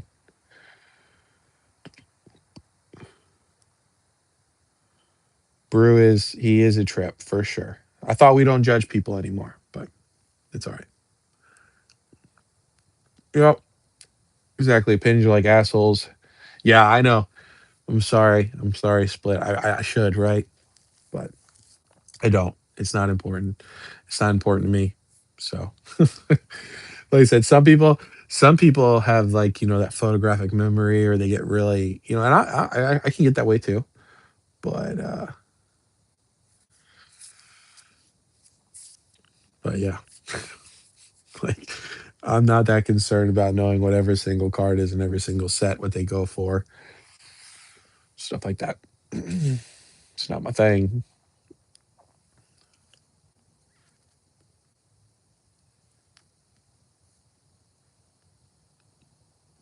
Yep. Exactly, Brandon. 74. Gotcha. Gotcha. So how much did you, well, I guess it doesn't matter. You paid 74. I mean, hey, as long as you're happy with it, which I know you got a prismatic not too long ago because of what was it? Your points, right? Hey man, I gotta so I don't know how it is with pipe, with pipe smoking, but you're supposed to with cigars, you're supposed to drink them with, or not drink them, smoke them with alcohol. It helps intensify the flavors, give you different flavor profiles. So I am drinking my Red Bull like a bitch, getting a little bit extra tasting notes, if that makes sense. But yes, I am drinking that Red Bull like a bitch for sure. What's up, LeChonk? How are you, bud?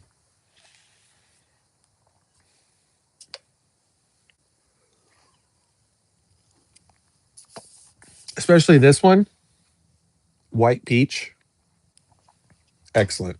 If you like peach, great flavor. One of the better Red Bulls for sure.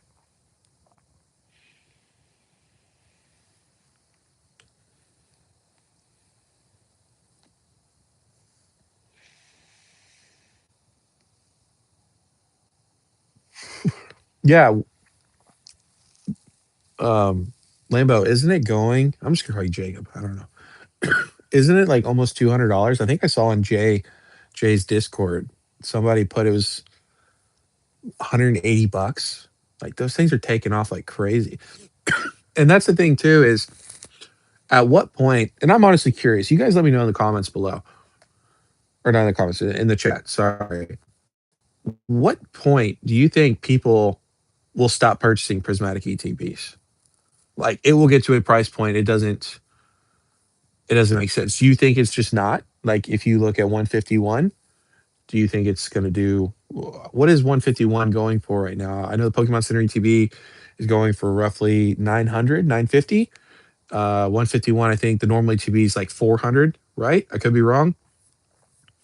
So do we think that it's just going to continue to go? I'm really curious. I really am because you guys know I'm not a big fan of 151. So, but like at some point, people aren't going to want to pay X amount of dollars for a normal ETB. We're not talking about a Pokemon Center ETB. We're talking about a normal ETB that is not that old either. I mean, if you look at Evolving Skies, whack, how much is Evolving Skies right now for a normal ETB? Like 350, 400.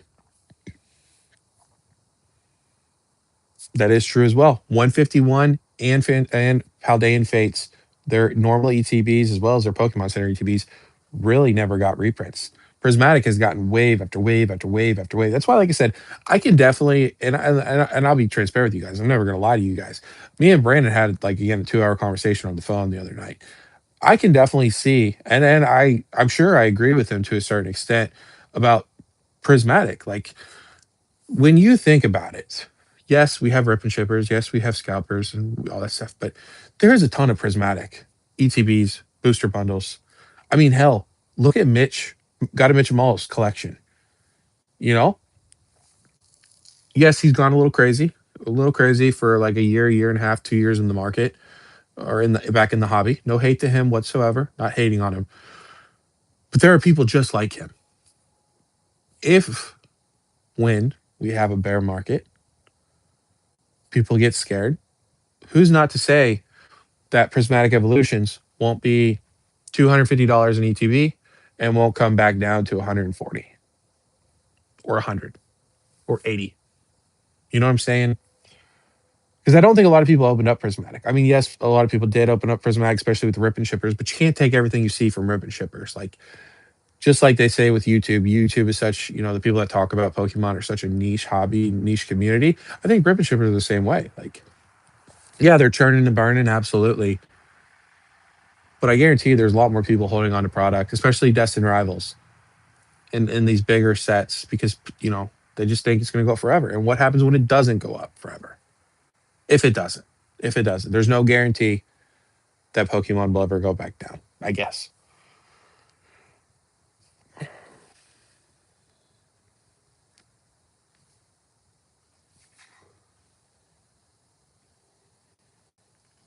Yeah, great play. If you got the 151 or the 151 prismatic Pokemon Center ETBs or the Paldean Fates, beautiful plays. Hold on to them. Absolutely amazing.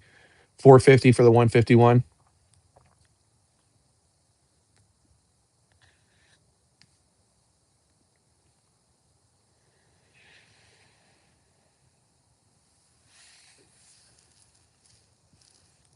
So what would be your 5x then, Jacob? Because you got it, even though you got it for the points, you got it around what, 120? So you're saying what, $600 roughly?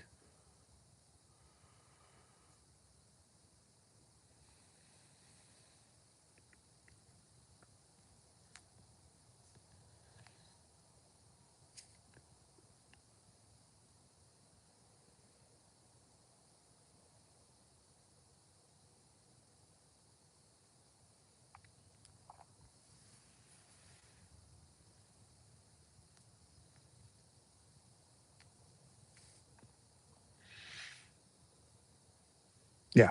So I mean, I don't know. Like I said, uh, whack. What's evolving skies? I don't know if you answered that. What's a normal evolving skies ETB going for?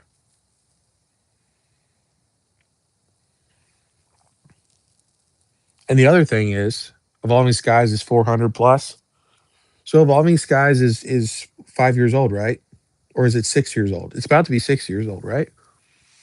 6 year old ETB. Of course, different market, different conditions, different situations. I don't think realistically normal rational human beings could say that prismatic evolutions is the same or better than evolving skies. I'll just leave it at that. And you guys can make your own conclusions. So, how long is it going to take prismatic to get to evolving skies? ETBs.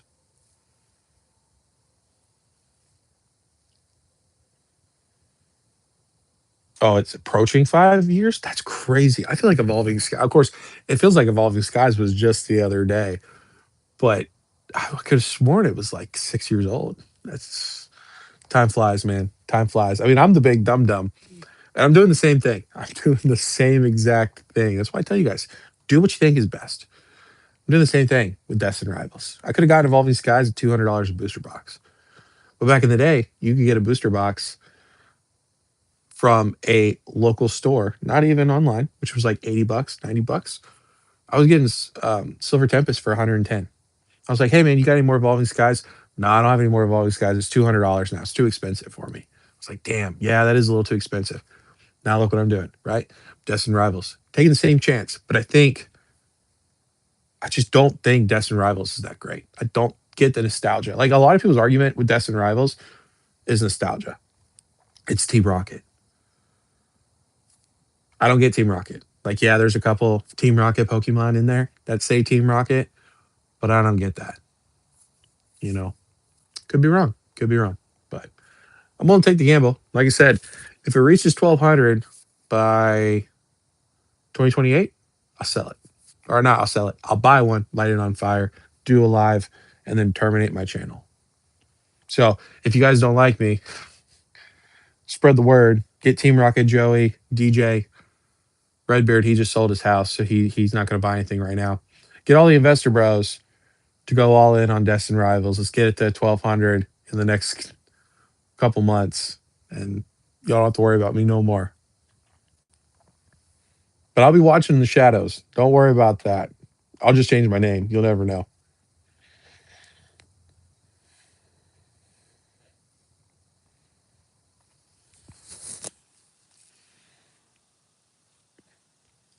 Yeah, but evolving has the booster box. Okay, but I mean, the booster box is out of reach. It's like 2.7 right now. 2.7 for Evolving Skies booster box. A lot of people can't afford that. So what's the next best thing? You can't go to Pokemon Center ETBs because those are a fucking joke for Sword and Shield. So you have to go to you have to go to the ETBs. The normal ETBs are the next best thing. Same thing goes with Prismatic. Prismatic has the Pokemon Center ETBs, which are way better. I think those are going for 400 right now, maybe 500. I mean, unless you're making the argument that Evolving Skies has a booster box, that's why it's better. That could be your argument. That's always my argument. I don't think Prismatic. I also don't think the artwork for Prismatic is anywhere close to Evolving Skies. And I don't know if Asian's in here, but they said the same thing.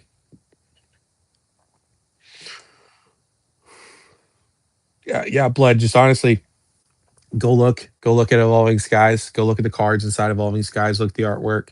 The pull rates were just like Prismatic, absolutely fucking brutal. They both have Umbreons, the Moonbreon. Um, yeah, I mean, Evolving Skies was just a really good set. Had really good, had evolutions, had Rayquaza, had Dragonite. It had, your Umbreon. It was just a good set. It was a really good set. And even then, back in the day, people didn't think Evolving Skies was that good. The narrative switched. People hated Fusion Strike. Fusion Strike was a fucking joke. That used to be an $80 booster box. Now look at it, it's $1,000, $900.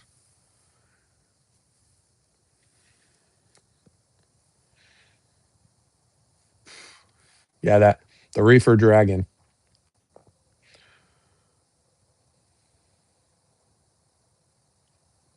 Yeah, I'm taking Evolving Skies.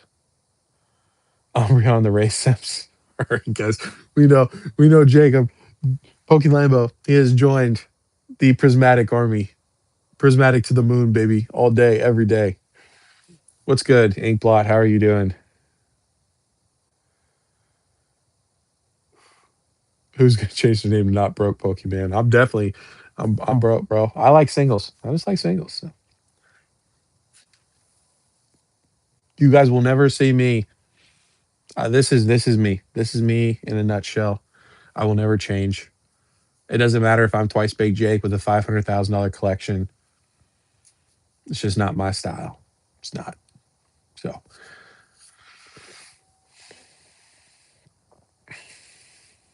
I will say I'm very biased. I love the Evolving Skies Moonbreon Umbreon. I love it. I think it's beautiful.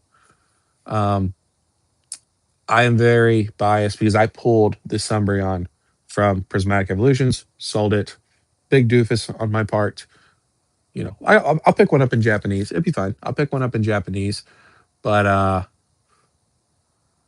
do think the Umbreon is better than the Moonbreon, which is funny because too, back when Evolving Skies first came out, the top chase card was the Rayquaza VMAX. The Umbreon was not the top chase card. Just the same thing that happened with Paldean Fates, where the Bubble Mew, the Charizard was the top chase card for the longest time. The Bubble Mew was like a $40 card, and then it overtook. And now look what the Bubble Mew is doing. That's what I'm saying. Collect what you want, collect what you'd like. The money should be an afterthought. Unfortunately, it's not, but it should be. And as long as you enjoy your collection and you enjoy what you have and collect, who cares? Who cares? Unfortunately, right now though, that's all a lot of people care about is where should my money go? Where should I put my money?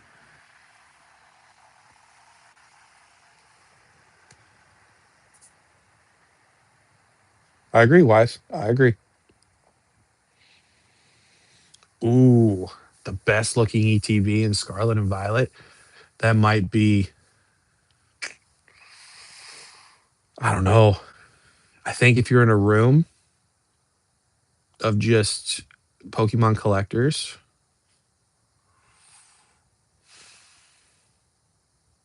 you got the Eevee, but Paldean Fates, the Mimikyu, the purple with the Mimikyu, that looks really clean. It looks really good. Destined Rivals, Pokemon Center, normally TB, those look really good. I don't know. You guys let me know what you think. Is Jacob just hot taking Prismatic? He's just a Prismatic guzzler, or do you guys agree with that?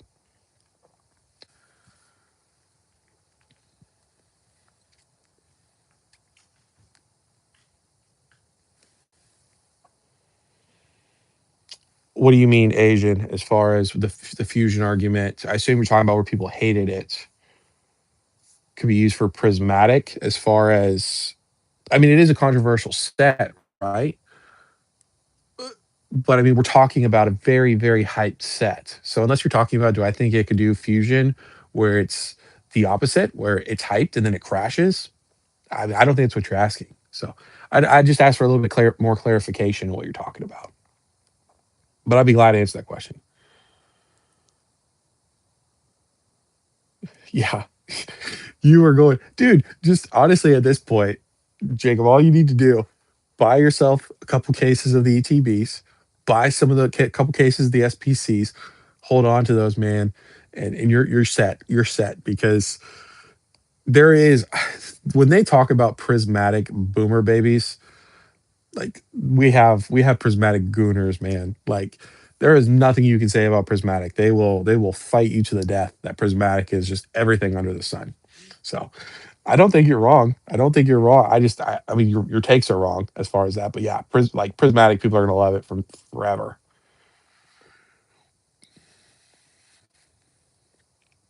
Exactly, exactly. Like I could have gotten, um, also talking about, like X and Y, evolutions. I remember evolutions ETBs sitting at Walmart's like $40. Evolutions booster boxes $80. I ripped those. I had a fun time ripping them. Now what are they going for? Thousands of dollars? You just live, you learn. Just I don't know, man. Like we all worry about money, and like I said, I want everybody to do well, but you got to have fun. You got to enjoy the hobby, and like, how many people are having fun right now? I don't know. Maybe I'm wrong.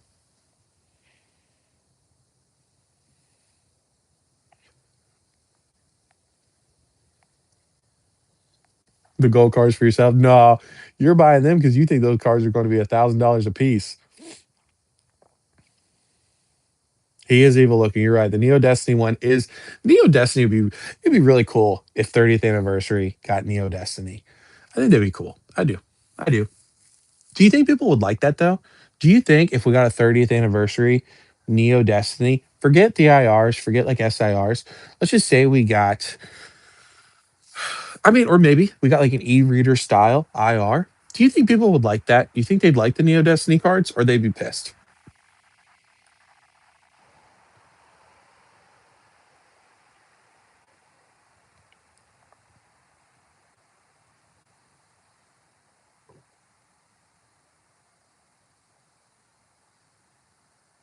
I don't know what I'm right about.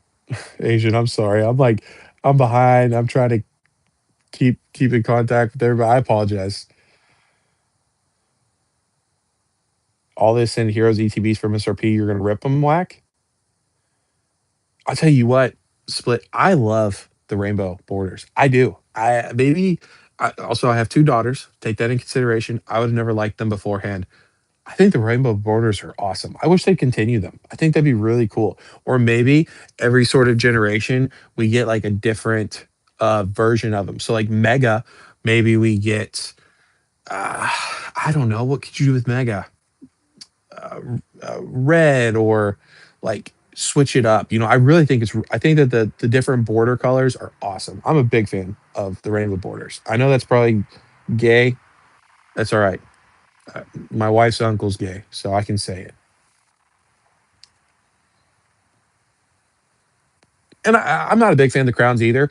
But like the Sylveon, the Umbreon, the Sumbreon from Prismatic, you can't really see those. Paldean Fates Charizard, probably the best Charizard of Scarlet and Violet, in my opinion. Definitely beats the shit out of 151 Charizard. You can barely see that crown. So, like, yes, there were some that were really bad, but then there were some they did a really good job with.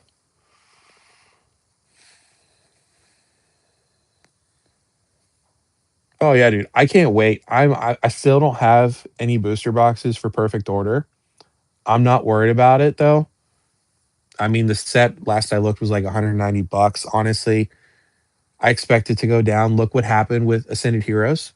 The ETBs, Pokemon Center ETBs, they went from 350 on TCG Player to 250, 220 roughly. Whack, correct me if I'm wrong. And then the normal ETBs, maybe we had like a $20 correction. Maybe I'm wrong on that one. Um, so perfect order. I think we'll be able to see it at MSRP when it first comes out, and I'm gonna probably pick up 3 of them and open 1, keep 2 sealed, just like I always do, but I think it'd be great. I think it'd be great, and I think perfect order is gonna be readily available. I really, truly do. I think that the people trying to tell you it's short printed and all this shit, it's a very small set. Same thing is gonna be with Chaos Rising.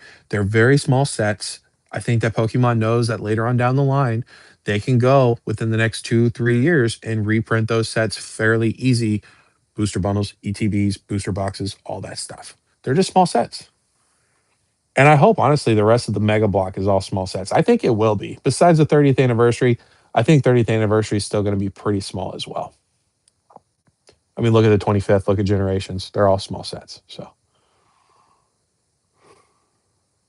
yeah, I did see that. That would be really cool.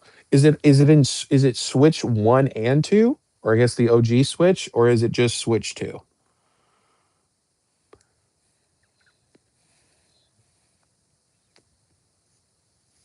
Yeah. Could you imagine? Could you imagine when we were kids if we just said, "Hey, mom, dad, can I get a couple packs? But can you give me this booster box and just hold on to this for me, bro?"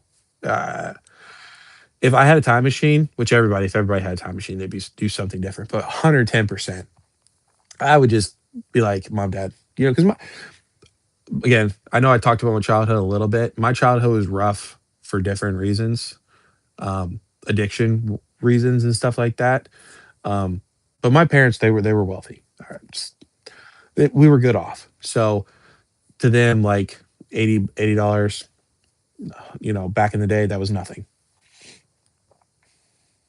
But yeah, I think it'd be cool. I just think a lot of people wouldn't like the 30th anniversary if we got like some super old cards. So you hate the rainbow borders, you hate the rainbow cards, but the rainbow borders are awesome. Yeah, dude, I think they're awesome. I think they're amazing. I love them. I love them. I wish they would have kept them. Maybe they'll do something cool with Gen 10.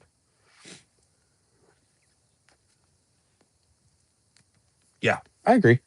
I agree. I mean, unfortunately, I think we have a bunch of people that are really into modern, and they only know the modern. So I feel like if we get a lot of these like old remakes, which I think 30th anniversary is really, really overhyped. I don't think it's going to deliver the way that people are talking about ponchos and gold stars and all this bullshit. Um, yeah, I just think people wouldn't be happy with it. Even if it's an SIR, they'd be like, well, what card is this? Like it says Lugia, but what is this even from? They wouldn't even know what it's from. On eBay, ETBs are $100. Pokemon Centers. Oh, you're talking about for Perfect Order? No, I hate the regular rainbow cards. They're awful. I'm talking about the borders. Yeah, we need to get a Pokemon Pocket.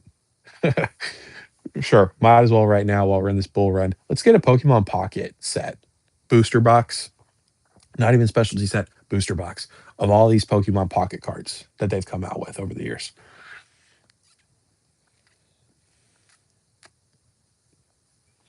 Yeah, I agree. I'm not a huge fan of the crowns. Like I said, the ones that you can't really see, that's fine. But the ones where the crowns are really noticeable, I'm not the biggest fan of them.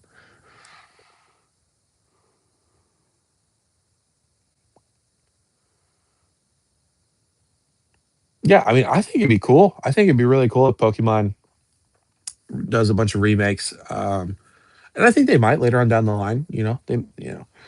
I mean, we saw what was it, Black and White for not the Switch. What was it for, like Game Boy? So there's always possibilities. They're going to. They know people are going to buy it. They know people, are going to buy remakes of stuff. That's why they do it all the time. So I just think you just got to be patient.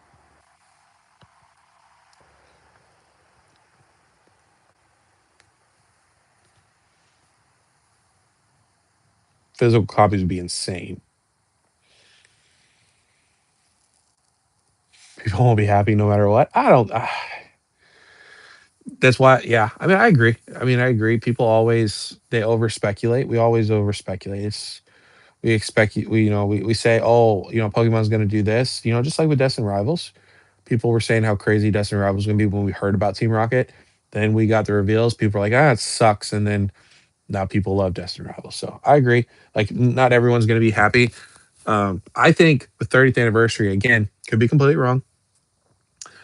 I think we might find some information out this upcoming Friday. Very excited. Pokemon Day. Don't forget to Sam's Club. Check your Sam's Clubs on like Facebook Thursday. But we should be getting the second wave of the booster bundle and the surprise box for Prismatic next Friday, the 27th, Pokemon Day. But I'm very excited to see what we find out on the 27th, Pokemon Day. And I think we will find something out for the 30th anniversary. So we'll see. I mean, like I said, I really hope it's great. I really, truly do. I hope that it is fantastic. But what we've seen from generations and celebrations, I don't know. You tell me. You tell me. But yeah, I mean, people will never fully be happy. So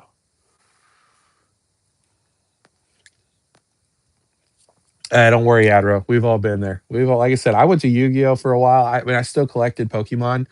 But like Yu-Gi-Oh at that time, you guys know Yu-Gi-Oh when it came onto the scene with the TV show. It was like the cool, like, Pokemon was like for the younger kids, and then Yu-Gi-Oh was for like the teenagers and stuff like that. And then you just forget about all of it. So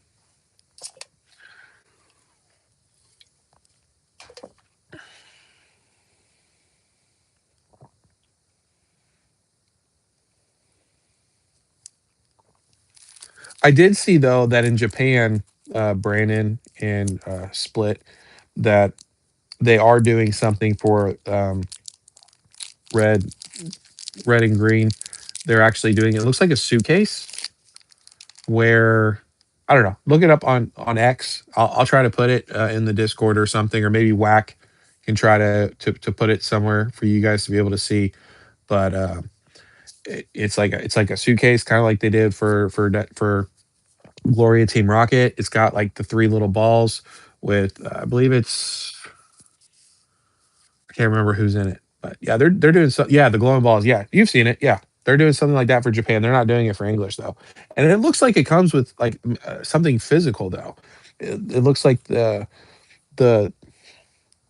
whether it's like a remake of the booster boxes or for Japan or the games. So they're trying something, but of course it's Japanese, it's Japan, English. We're not going to get shit. So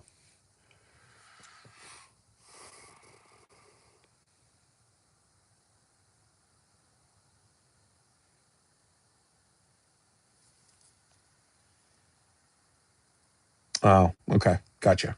Yeah, I didn't look into it too much. I just saw it was one of those Japanese things that are gonna go crazy.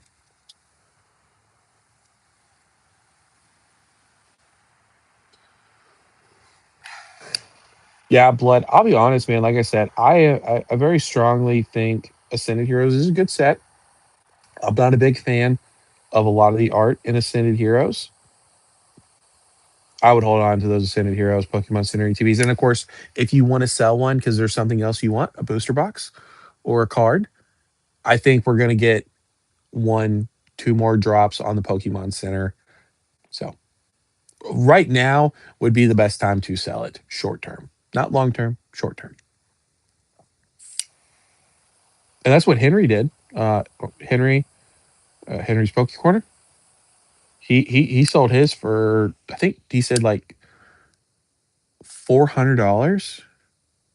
I could be wrong. Asian TCG, if you're still in here, I know that you're in his Discord. Did he say he sold them for $400 on Facebook?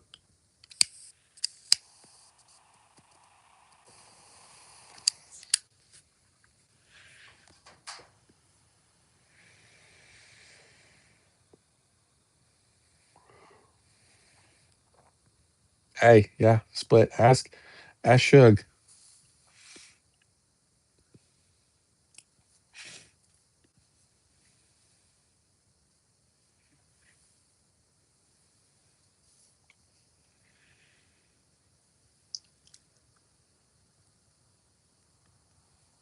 What do you think they're?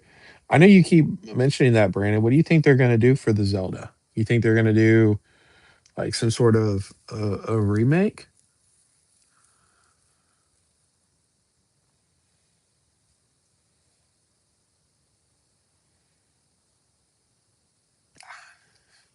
Maybe I'm crazy. I didn't get into Zelda that much, so I can't hop on the Zelda train with you guys. But hopefully they do something really cool.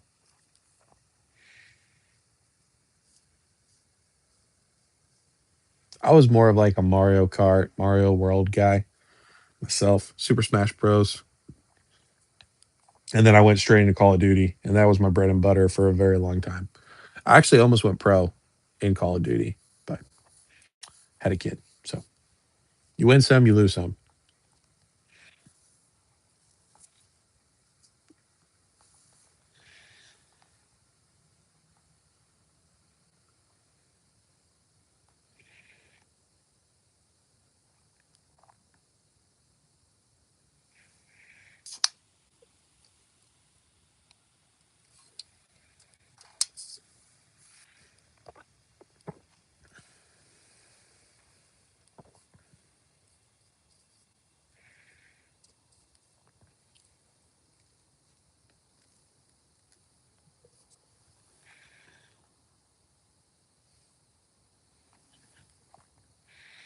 There's a movie, Lego collaboration, plus a whole bunch of other stuff coming for Zelda. Oh, they're doing a Zelda movie? That'd be pretty cool. I know they're doing a Mario movie, so I'm pretty excited for that.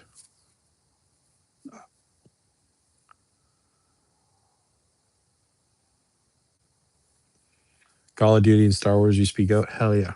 Uh, yeah. Like I said, I was big into Call of Duty back in the day. So, and the Star Wars Battlefront, I think is what it's called. That was really fun back in the day too. The Lego games used to be awesome.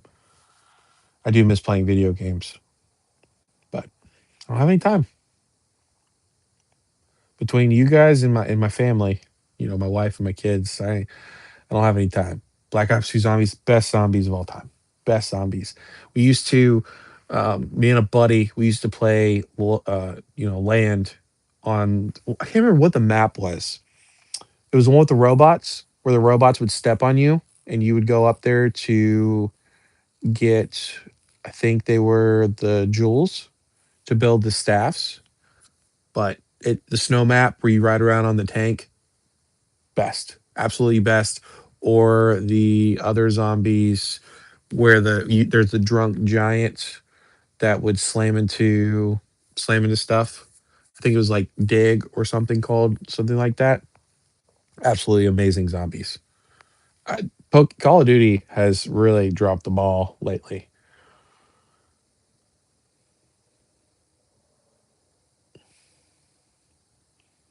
Are you gonna Brandon? Are you gonna get the whole like racing setup? You gonna get the seat in the wraparound screen and all that stuff? Is it Origins, LeChonk? The snow one? So good. So many good memories. We used to go like round 120 on there, 6 hours back in the day. Man, time being a teenager, young adult doesn't get any better than that.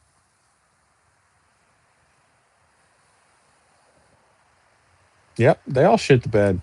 Everything shits the bed. Honestly,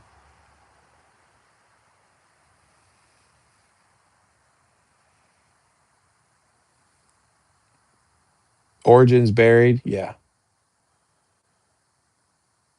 Oh, I thought that the Lego sets already shipped out. I thought people already had their hands on them.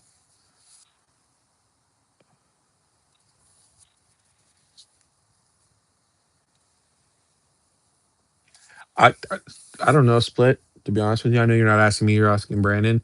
It looks like Nintendo is really pushing the Switch too. Like, there was a new Mario tennis game I saw, and I wanted to get it because I have a Switch. We just don't really play it that much, and it's only on Switch too, which is bullshit. Like, they should make everything for the Switch One and Switch Two. But I get it. They wanna they wanna sell their new system. Also charge more for the games. All the bullshit. But it looks really good. I don't know. I mean, as my kids get older, I'll get into the Switch and stuff like that. So we'll see about this new what Win and Wave Gen 10 Pokemon game. We'll see. I might get into that. I just don't have any time, so I'd get it and never play it.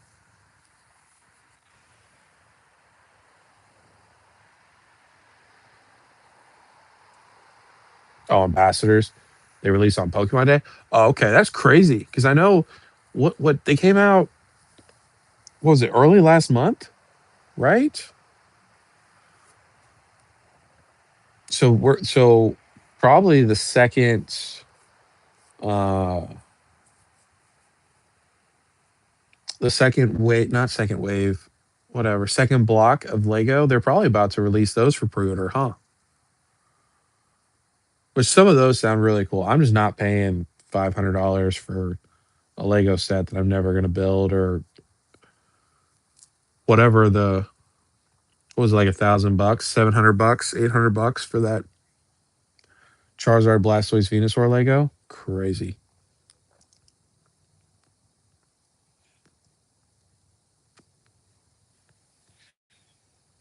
dude. If I had 5,000 hours to play video games, well, I know you're young, whack, so I'm not saying anything about you, but I think that would take me years.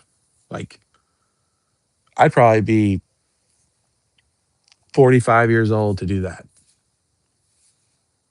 I've barely got enough time. I'll tell you this: I get up in the morning, I go to work, I come home, eat, spend time with family, take care of the kids, help my wife get them to bed. Typically, depending on if I make a video or not, if I'm making a video, I'm up till 11 o'clock at night, sometimes 12 o'clock to do the thumbnails, get it edited, get it ready to go. If I don't, I've got enough time to, of course, take a shower, but to watch one TV show, 1 hour of TV every day, if I don't do anything else with the YouTube, that's it. So it takes me a long time to get 5,000 play hours.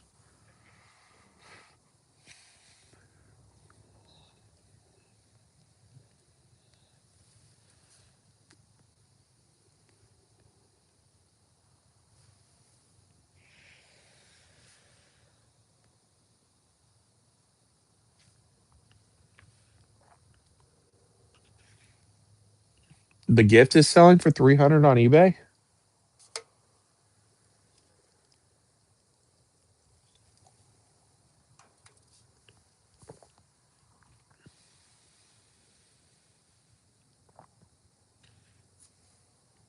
So how much did you pay for your Lego set? And how much can you sell it for right now if you wanted to?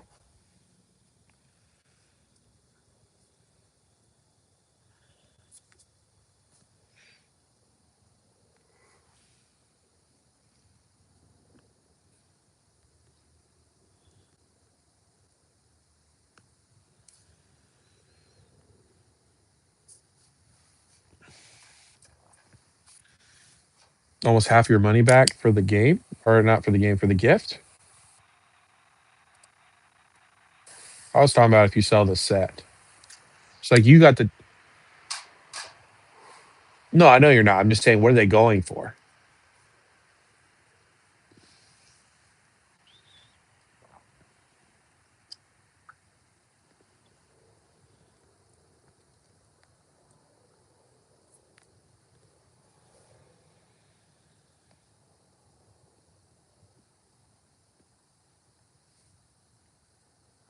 Yeah, split. Did you not see the all the bullshit with the Legos?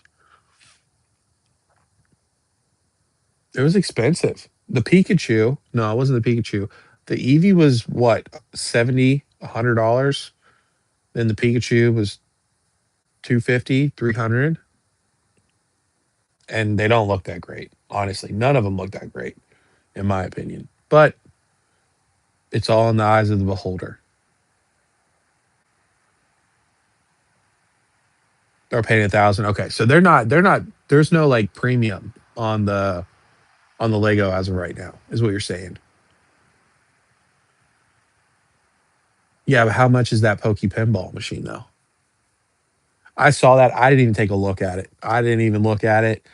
I know with that chair, that super premium office gaming chair that are is over like $1,000.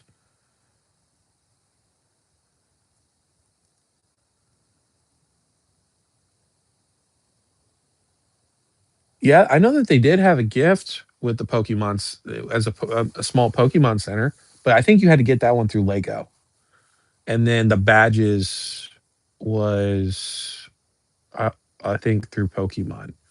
Brandon Ludwig, he'll let you know.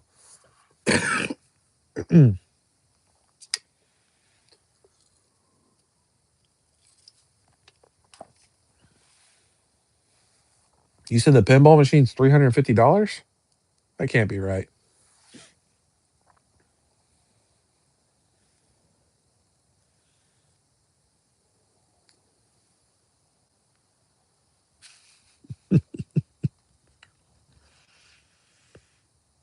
Badge are on both sides. Okay.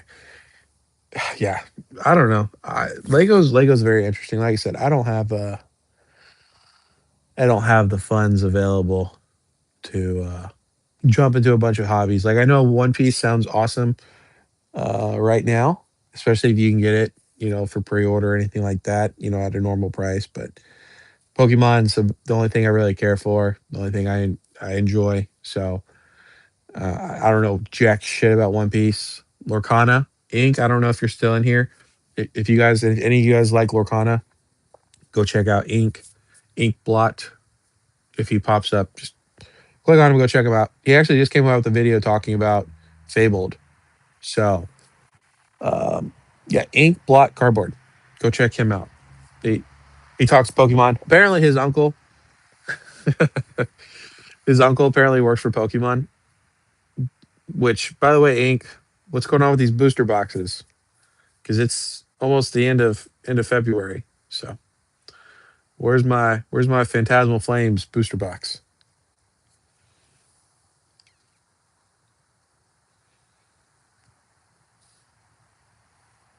Yeah, no. I mean, Jacob, do you even know how much those pinball machines are going for?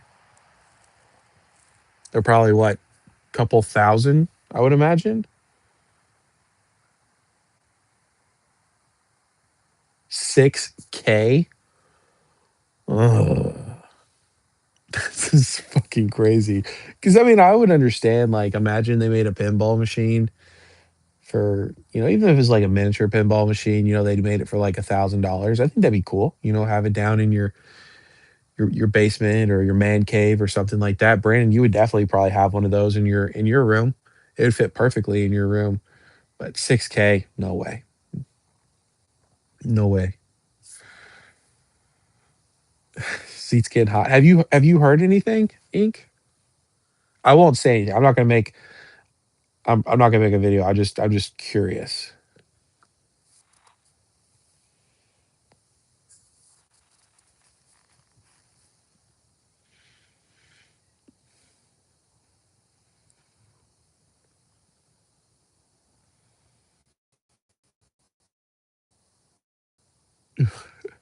Car, a couple guns. Hell yeah.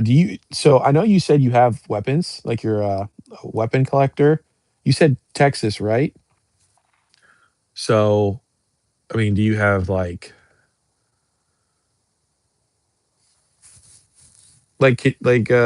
you have full auto, or you talk about like ninja stars, and like obviously you don't have to give your full details, but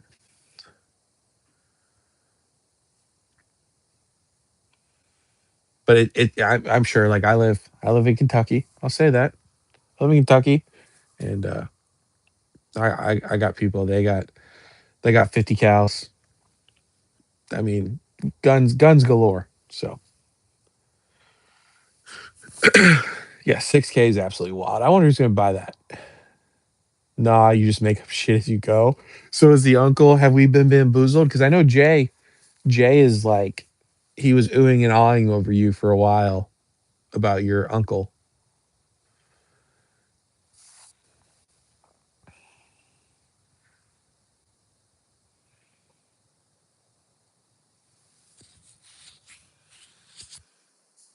They connect to Wi-Fi in the app.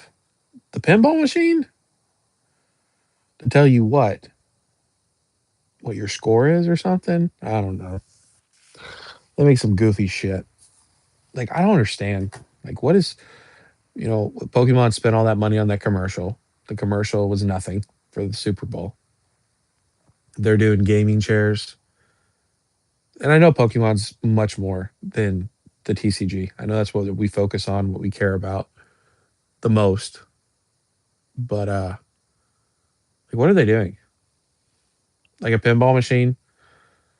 Like they're heavily advertising it too. I don't know many people that can afford a $6,000 pinball machine. It was ass. Except the Psyduck. I like the Psyduck and the Luxray in there. And you could barely even see them. It was all about Jigglypuff. And I don't know about you guys, but I'm not a big fan of Jigglypuff.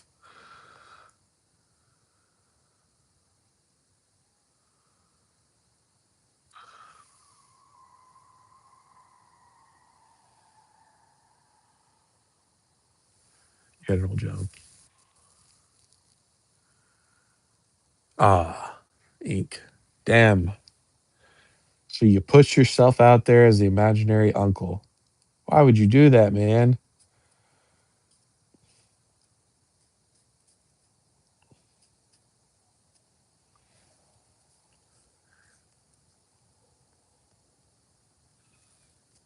I'm the same way, man.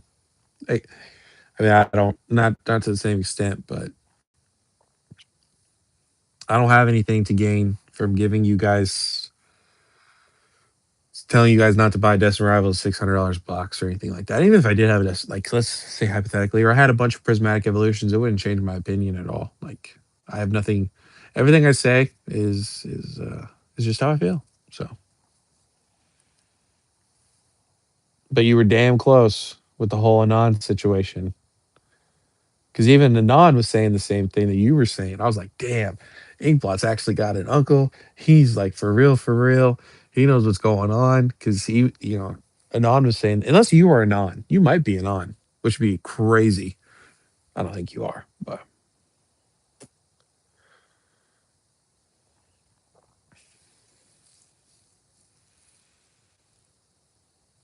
yeah, I guess.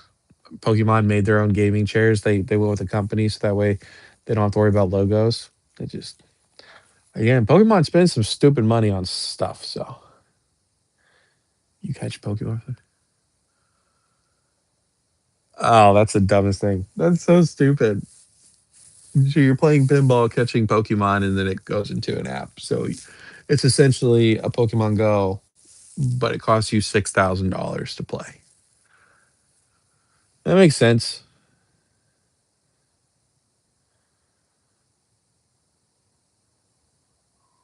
Yeah, I saw your game share. I just talked about it.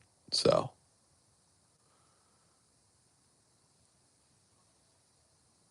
he wants that as Santa Claus. Yeah.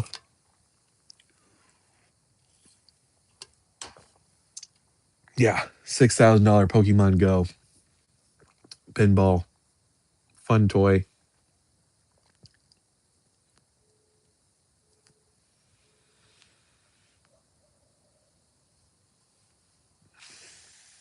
It's wild. Wild. Yeah. No, Ink, I mean, I'll say this. You were unless you're, you know, I wouldn't even say playing stupid, but unless you're bamboozling me, you had some serious people going. Like I said, all your shit was adding up. So a little, a little sad because I thought I was like, oh, Q3. He said Destin Rivals, let's go. But it's all good. I still think we're gonna get Destin Rivals. So there we go. There's Thomas. What's up, buddy? How are you? I didn't think we were gonna see you tonight.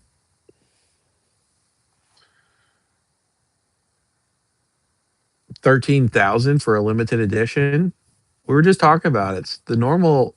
Uh, Lambo said it was 6K. So what's the difference between the 6K and the 13K one? Which is stupid, by the way. Both of them. 6,000, 13,000. It's fucking stupid.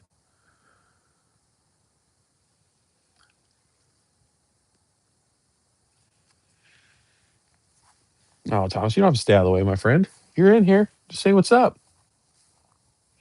You know, I always enjoy seeing you.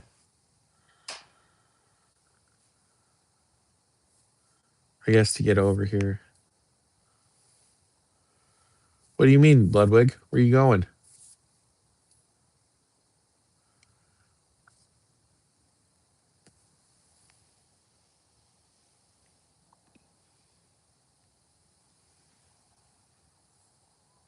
I was about to say, man, your shit's not making any sense. Regular one's 7,000. Crazy. Absolutely madness. I mean, I guess if I mean, but here's the thing though. Why would they put it in an app? Like an app for the Pokemon, for the pinball machine, if it's just going to go into like an arcade or something like that. All right, Brandon. I'll talk to you later, man. Appreciate you as always, my friend. Oh, and by the way, have a good rest of your weekend because we'll not be going live tomorrow. So,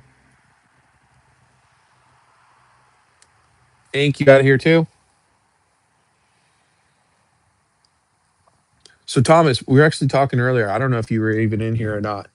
Did you get your ETBs from your LGS? Did you get them for a good deal, or did you pay market for them?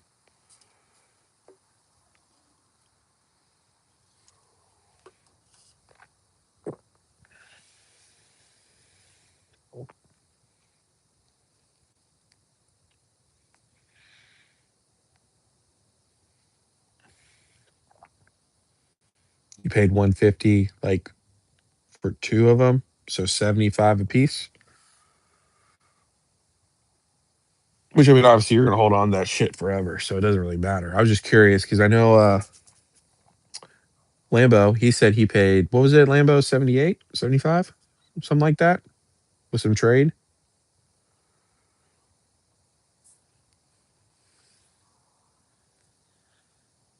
Yeah, I know. Yeah, and your boxes looked really clean. Ink, did you get anything? You get any Ascended Heroes, Pokemon Center, anything like that?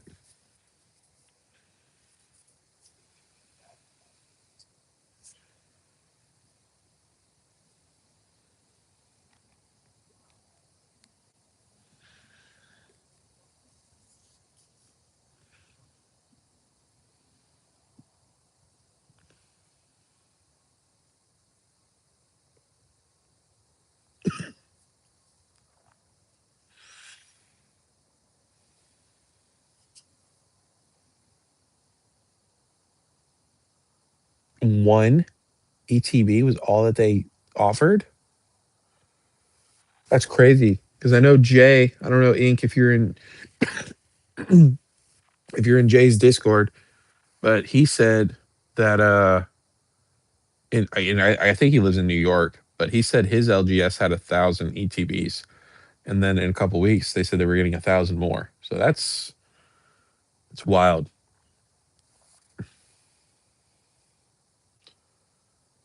Good night, Brandon. Have a good night, bud.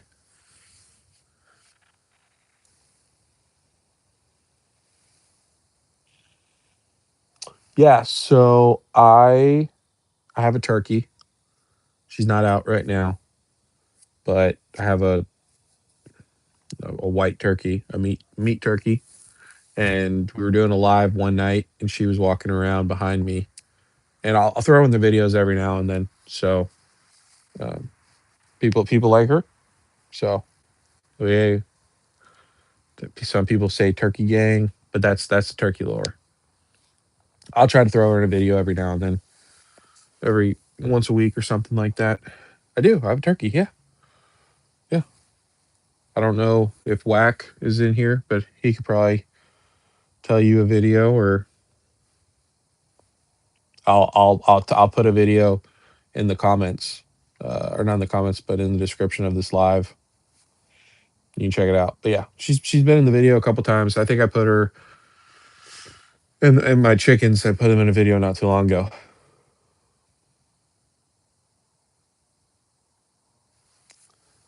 throw throw up the flag for the turkey. Oh, I got you. That's funny. I didn't know that.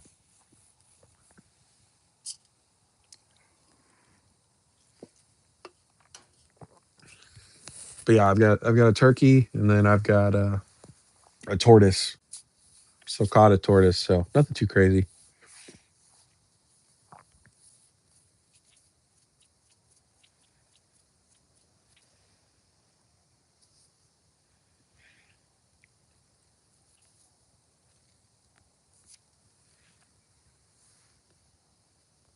I'll probably get her. I'll probably have her come up here next week.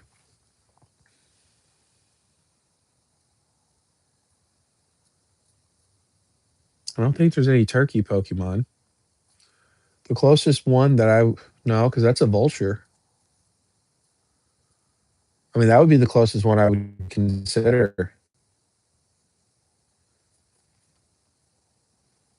Yeah, I got some chickens too. Yeah, there was a video not too long ago where, and this is not me trying to get you to click to watch videos, but um, no, Ho-Ho's not turkey. But yeah, I put her in the beginning of the videos. So there's a video probably 2 weeks ago. So if you want to see her, just click on the videos, and within 2 seconds of the video being started, you'll either see a turkey or you won't. But I'll put her in a video. Um, I've got, like I said, I've got some family stuff going on right now that we gotta try to figure out. Nothing with my like immediate family. I'm fine. My wife's fine. My kids are fine. But there's somebody's not doing well, so we're trying to see what's happening with that, and obviously I'm trying to be there for my wife and stuff like that. She's about to go back to work, so videos might be a little random. I also think I'm going to cut back a little bit this upcoming week because I kind of went a little cuckoo the last 36 hours with the 3 videos. And but anyways, I'll try to get a video out sometime next week for you guys, at least one. I'll throw the turkey in there for you guys. So it'll be in the next video, whatever video I make. But videos might be a little bit slow. We'll still do lives. I still plan on doing lives Fridays and Saturday nights. Probably Saturdays will be a little bit shorter. We may only do like an hour, hour and a half, maybe go more into the market, look at singles and booster boxes and stuff like that. Um, but Fridays will still be our normal 3 hours, 4 hour lives, stuff like that. So I don't know. We'll see. We'll see what happens with everything. But that's kind of the plan. So hopefully you guys watch them. Hopefully you guys enjoy whatever I put out. If not, it's all good.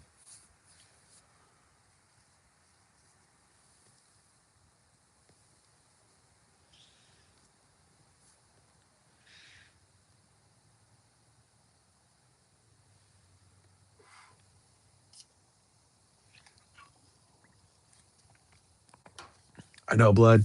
How often how often, blood, do you actually watch my videos though?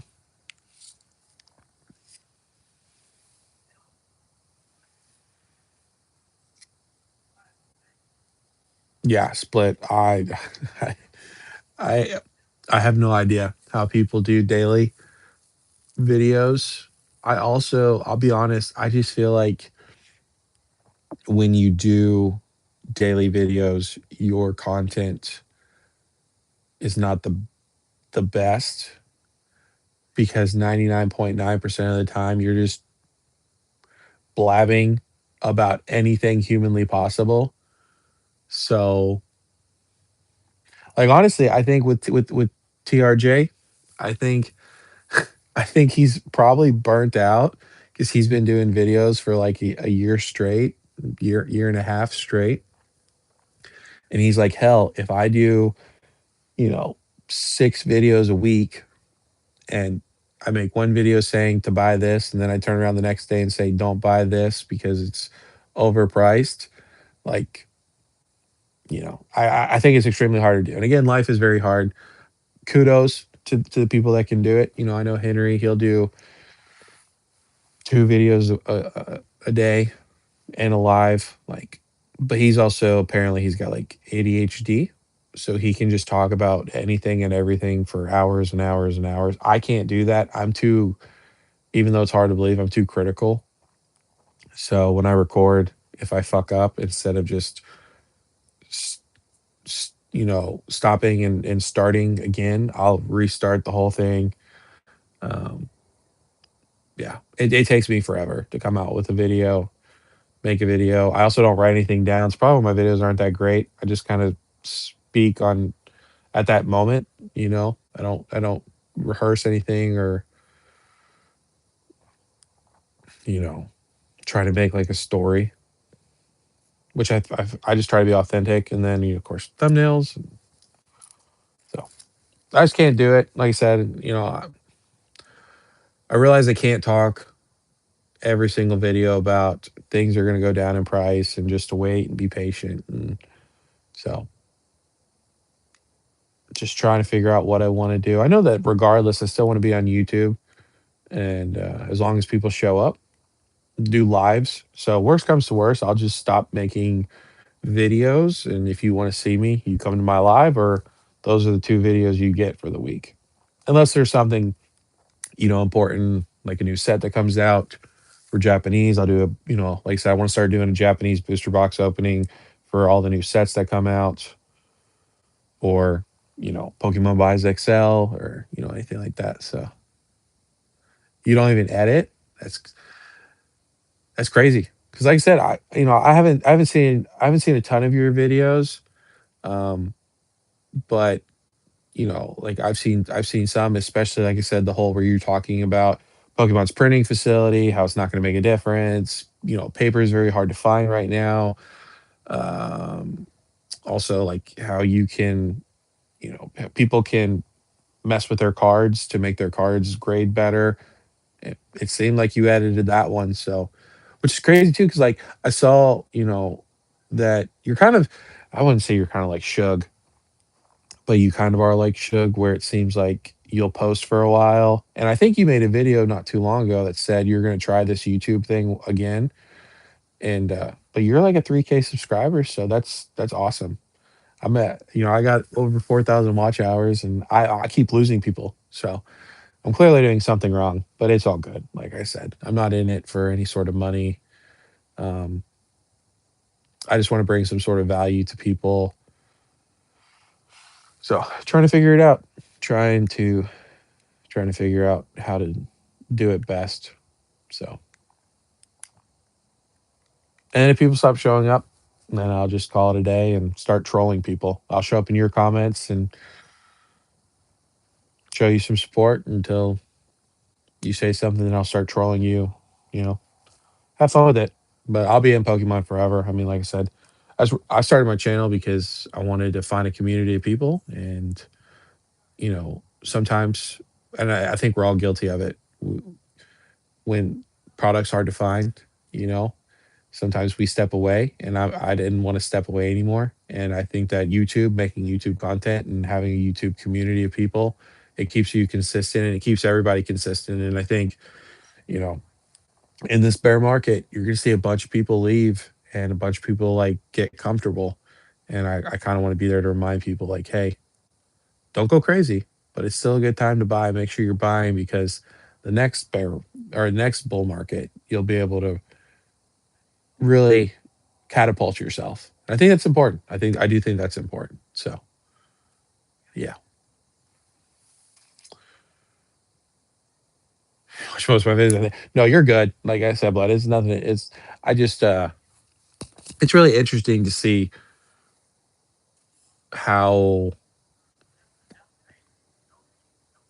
like I know a lot. I know a decent amount of people, like watch my videos, but then I'll get like 10 likes or stuff like that. So um Yeah, it's just I don't think people think about that too. Like if you like somebody, I think it's very important to, like interact with their content because it does help push it. It's not just me, but like, if I like Henry's Poke Corner, I'll go and like even though I don't comment, which I probably should, but then he gets annoyed with me, so I just don't.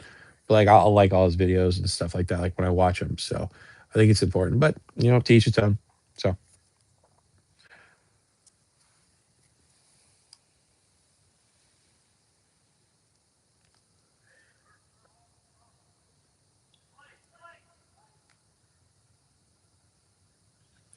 well, I'll be honest. I hope for you, that it works out great. Like I said, you've got 3,000 subscribers. You make some really good thought provoking um, videos. It seems like you don't really have a certain side of the fence that you lay on. So I hope it works out great for you. Ideally, in a perfect world, I would love to get to a point where I can do YouTube, part time, but it helps me get into an online store, being able to sell Pokemon products and other product, but primarily Pokemon product to people. And really, my inspiration and goal for it was to be like Danny Phantom, where Danny Phantom the whole entire time during this bull run, whether you like him or not. Which, by the way, he came out with a great video today. I really liked it talking about Ascended Heroes, but the whole time he has continued to sell product at MSRP, where everybody else, majority of people, 96% of people, wave ones, they've continued to sell for, you know, market. They don't give a shit. And so, that's a goal of mine. That is a goal of mine is, have fun with the YouTube, hopefully grow it. And eventually I would like to have my own Pokemon business and not make a shit ton of money, but be able to good, bad, provide product to to people. The right, the not you can't control everybody who buys your product, but at least one person per household, no matter what happens. I think that'd be really cool. So that's a goal of mine. We'll see. And I could get there without YouTube. Um, but I think YouTube helps. And I've met some really great people. So no complaints. I've also met some really shitty people, but I'm sure you're no stranger to that either, being on YouTube. So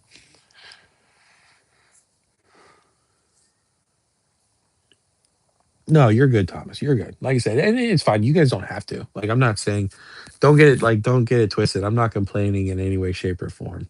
Um, but I would be lying if I said it doesn't help, to some extent. But I also get it at the same time. I'm not everybody's cup of tea, and I don't talk about the most exciting, the most exciting things in the world.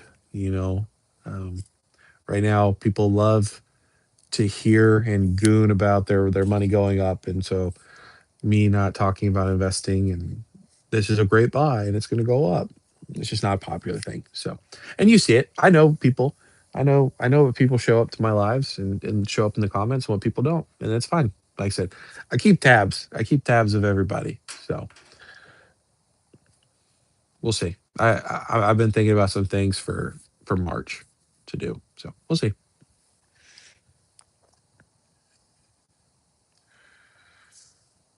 500 people already. I haven't banned anybody. The worst that ever happened was I just timed out somebody. I think it was last week. Last week they were being real annoying about Destin Rivals. So no. I'm just like I said, the content's a real struggle for me. I don't think people realize how hard making content actually is for me. This is easy, talking to you guys, whether it's about Pokemon or just life. That's really easy. But I don't know. We'll see. Like I said, that's a plan of mine. That's a goal of mine. I definitely don't want to be like Pokey though. That's for sure. Capitalist asshole. That's not something I want to be. So Danny Phantom level, not even Danny Phantom level. Danny Phantom kindness is what I would like to do. So I have memberships. It's 500 subscribers and 3,000 watch hours. I had it after as soon as because I already had the 3,000 watch hours before the 500, obviously. And then once you get it, you just have to turn it on. So there's I believe it's like affiliates. You click on that. It's like apply now, and you apply for it. And I said I was never going to do it, I've never turned it on. So I don't know if you're asking for your channel, but yeah, I mean you can offer memberships where people subscribe or not. People pay $1, $2, $5, $10, depending on whoever it is. Some people do exclusive content. Some people do private lives. Some people do nothing. Some people offer stickers, so you know if you're like a member. Um, but I have no desire to turn that on. So,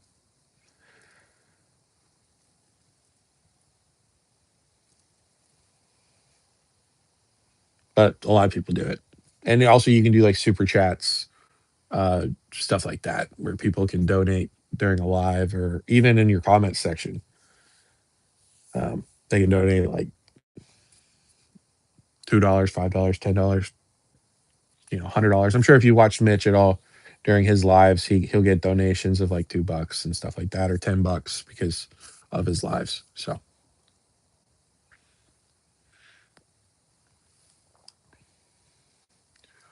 why don't I do it?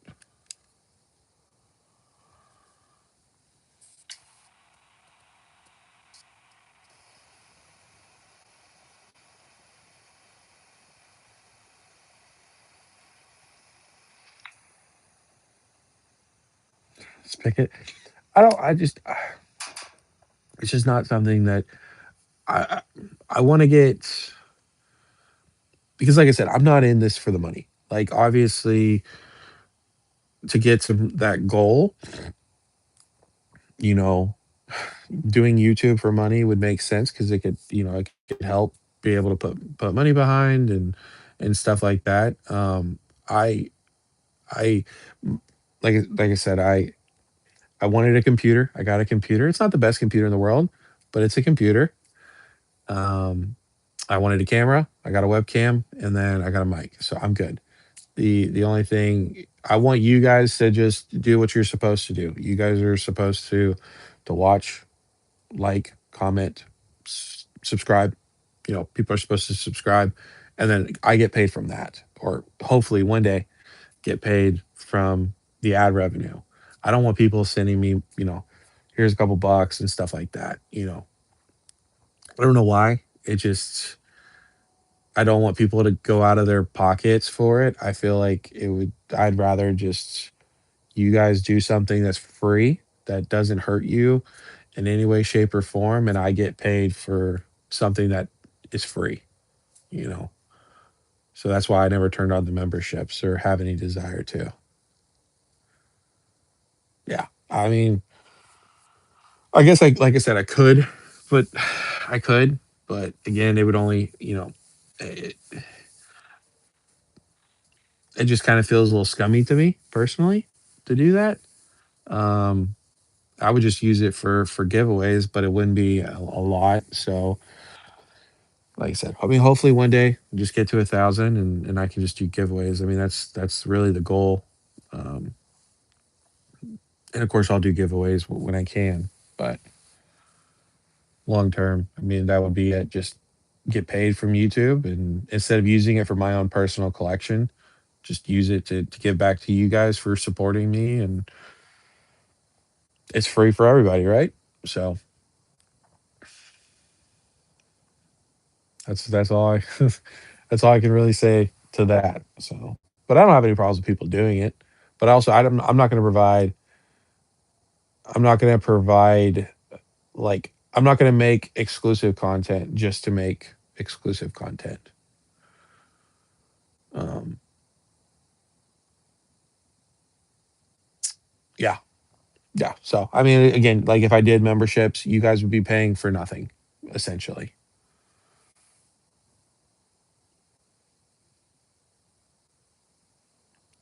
So what was the whole? Who's Unk? I don't know who Unk is.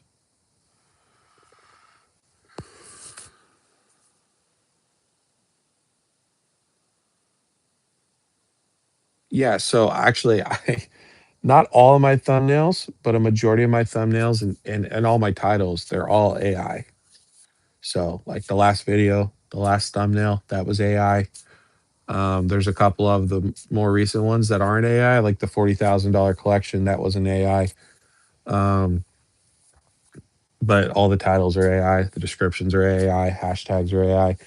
Um, but that takes a while too, because ChatGPT does not like doing anything that is like affiliated. So you say Pokemon, it throws a giant shitstorm. Um, it tries to fuck up the booster boxes or the Pokemon involved in it. So yeah, like without the AI, it would be a nightmare.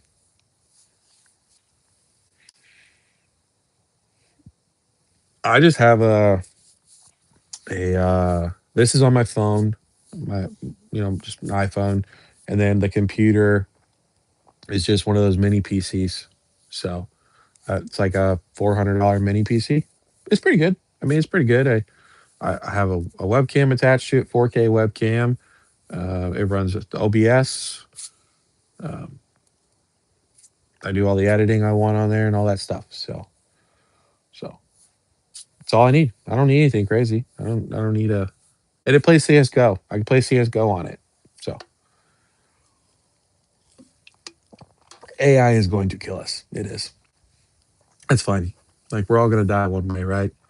Might as well die with some robots, like doing stabbing you in the pencil with a head at the perfect angle where you don't even feel it.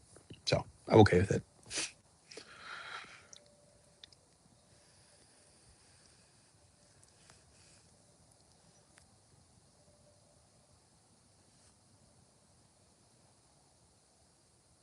Just throw water on them. That's not wrong. Yeah. No, I mean, again, I don't like using AI, but I don't think you guys truly understand how uh how long it takes me to just get a video recorded.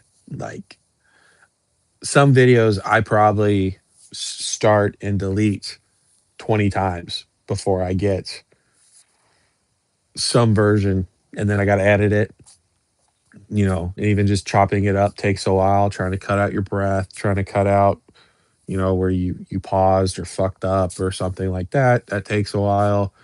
Throwing in any sort of music or attachments, that takes a while. Then you throw on thumbnails, the, description, titles. Like I will say, people, like I said, people that do it every day, kudos to them, no matter how shitty their content actually is. Like whether it's helpful or not helpful, it doesn't really matter. Like it is very, I could not do it. I guess I could do it if I was sitting at home all day. I had nothing better to do. But even still, like, that's why you see people when they make content every day. Not everybody, but some people, they're just grabbing at straws, trying to just get a video out there. Yeah, absolutely. But editors are really expensive. They're they're quite pricey.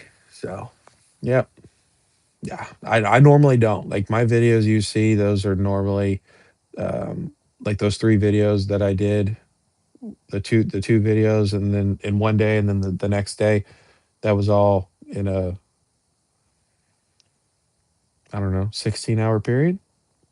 So that was when I was sleep deprived that night. That day I got my ass kicked. So that's why probably I was really cranky. I think I've heard that depending on like the edits that you want to do, they could be like $300 just for one video. Like they're expensive. They're not cheap, but they do make your life way easier. Like Cool Trainer Ryan, man, of course he makes a shit ton of money. He gets 10, 20, 30, 40K views a video. Um, Well, yeah, he records it. He says what he wants to say. He's been doing it for years, and I heard the longer you do it, the easier it gets. But he just says whatever he wants. The guy cuts it up. I heard a lot of people too. They will hire people to edit, make the thumbnail, and do everything and upload it. So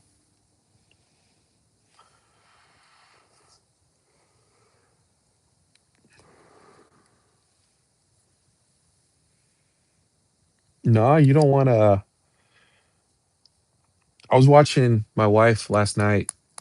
Um, she was watching on Netflix. There's an Ashley Madison documentary, and there was a cybersecurity guy on the documentary, and he had his keyboard, and he had like some Meta glasses, and then he put this like black cover over the glasses, and so he was typing, looking through his glasses on a computer without a screen or anything like that, just from the glasses. So I think it's pretty cool. I don't have a problem with that, but I see some people like I know the whole Neuralink where people can control video games with their brain. Like that is a little weird. I would not do that, but yeah,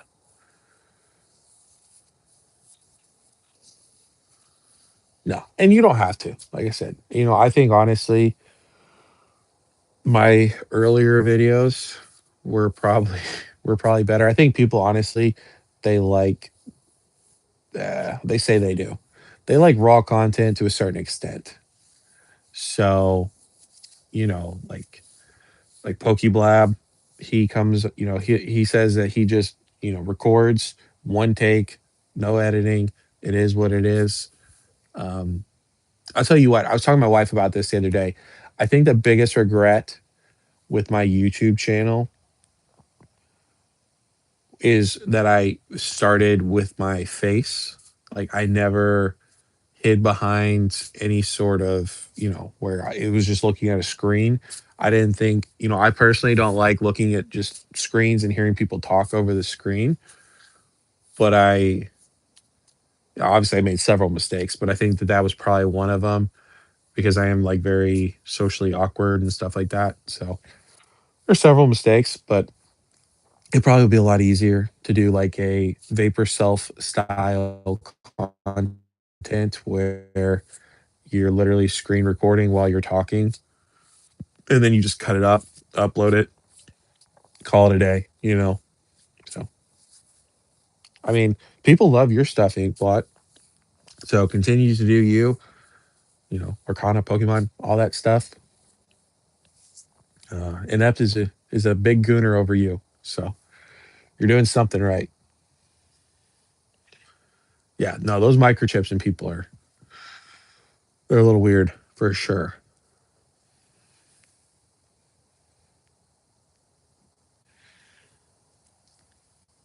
And also, Ink, I don't know what the fuck I'm talking about too. So go talk to Jay or Henry or um, or Split. Go talk to Split. They're much better than me. They're more successful than I am. So I would listen to their advice over my advice. I'm just a little guy that doesn't know what the fuck they're talking about. I'm losing people. So I'm actually today I was sitting there and I was like, you know what? I keep losing subscribers. I was like, I wonder how long it would take me to just like nuke my channel and get back under 500 and what I would have to do that. But I think that would be fun. I probably shouldn't do that though.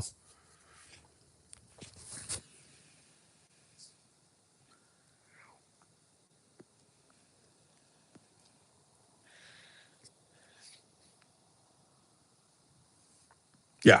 No. Like I said, I'm a big fan of your channel.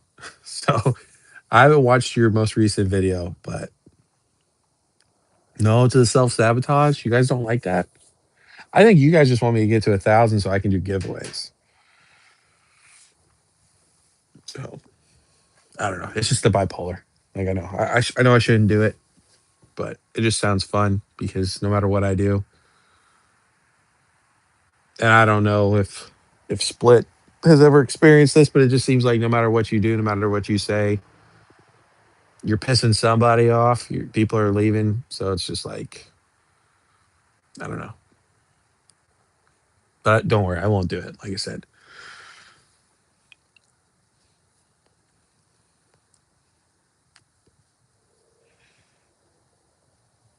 but I did strongly consider it today.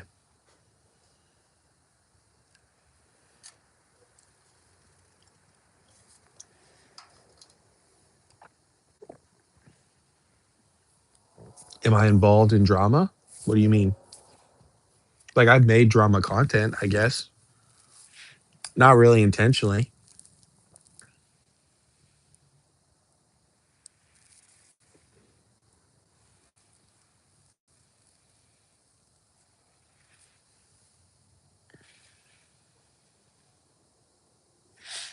I guess I would just need you to specify a little bit more on what you mean by that.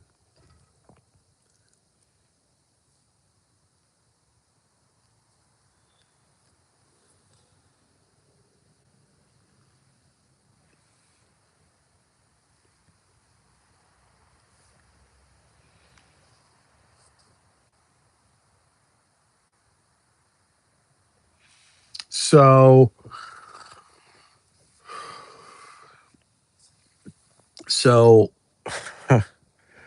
I I've made videos. I'm very opinionated to a fault. I've always been that way. I've always gone against the grain, even though I've not tried to. I'm like the black sheep of my family, unfortunately. So I made a video a while ago talking about Mitch, Team Rocket Joey, and Pokey Plumber. That got like 7K views. I got a decent amount of subscribers. Made a couple more videos addressing that. People said that I was bringing no value. Try to move on from that. Then I made a video responding to the Rattle Pokey and E situation, which nothing ever happened from that. And then made another video about DJ, Team Rocket Joey, and Redbeard, which then caused Team Rocket Joey and Mimic Brew to come onto a live and start some shit. Um, so Mimic Brew was a big fan of my channel. Then he decided he didn't like me. And it seems like that's why I say I don't comment on a lot of people's stuff, is because I like with Merc and other people, like it seems like people get very bored of me very quickly or they don't appreciate me. I'm just trying to be a nice guy. And so I just stick to my own thing. But no, I mean, I don't try to start drama. I'm just opinionated.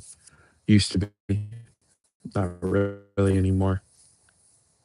I just wanted to try to help people and realize people don't give a shit. So good night, Inc. Thank you for coming by as always. Appreciate seeing you. Have a good weekend.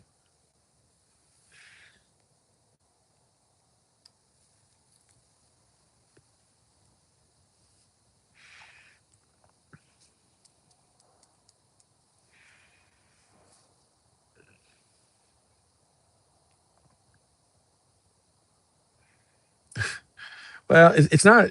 I saw there were some boxes, Xavier. I saw there were some boxes at 5:30 on TCG Player. Of course, they're brand new sellers, brand new accounts. Um, I'll be honest. I think that if we don't get any reprints anytime soon, we will more than likely see Destin Rivals at 600. I think the highest we could see Destin Rivals is going to be 1,000, and it's going to have a really, really, really hard time cracking $1,000. I think if it does crack I think if it does get to 1,000 before the reprint window, people are going to be more cautious of it, regardless of if it's the next Evolving Skies or anything like that. Um, and of course, as we've seen, Destin Rivals prior to this run hits like 650 or 700. Then it came back down to the 300s. Then obviously it climbed back up to what it was doing, got to 600. We did have some sales for $600. And then it went back down to 550. We're sitting around the 530, 550 range. So Obviously, the higher the box climbs, the more people that are holding on to it. If they got in at 200, 250, 300, 400, the higher we go, they're going to want to sell. They're going to realize their gains. And so, yeah, I mean, should Destin Rivals be 600? No. But I think it'll all work itself out. Even if you believe in Destin Rivals, again, I think with Destin Rivals, what we're seeing is something we've never seen before. A box get to this price and hold. Um, but I do think with that quick growth that it's had, that explosion, the appreciation, that it's going to plateau at some point and stay at a flat level for an extended amount of time where surging sparks, has been up and down. We might see that. We will see that box continue to steadily climb over time. Destin Rivals, like I said, will probably just flatten and sit there for an extended amount of time. So, if you're in the hobby for 5 years, 5, 10, 15 years, sure, it doesn't matter what price you get Destin Rivals at right now. Even if you get it at $550, $600, $500, whatever, it doesn't really matter. But the problem is how many people are actually here for 5 years, how many people are here for 10 years. You never know what's going to happen.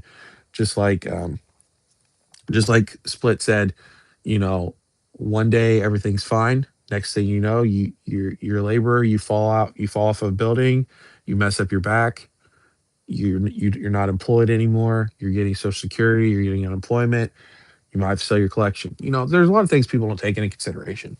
So, and that's not even talking about a bear market. So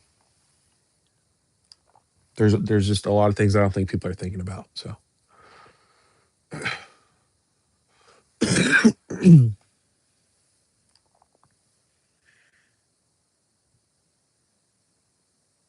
yeah, yeah.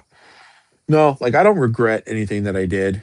Um, I'm glad that people showed I'm glad people showed me like their true colors for sure. Like I said, I've learned a lot about Pokemon space, people in general on YouTube. So I'm glad I got to learn that sooner rather than later. It still sucked. Um, yeah, thanks, Thomas. Thanks for coming by as always, man. I hope you have a great rest of the weekend with your kids. Have a good week. If you get to open up any Ascended Heroes, hopefully you have a good time. So appreciate you as always, my friend. Um, but yeah, I mean, it was a good learning experience. Like I said, I, I was I thought that, and me and Dan, I mean, Dan used to show up to my lives, Mimic Brew.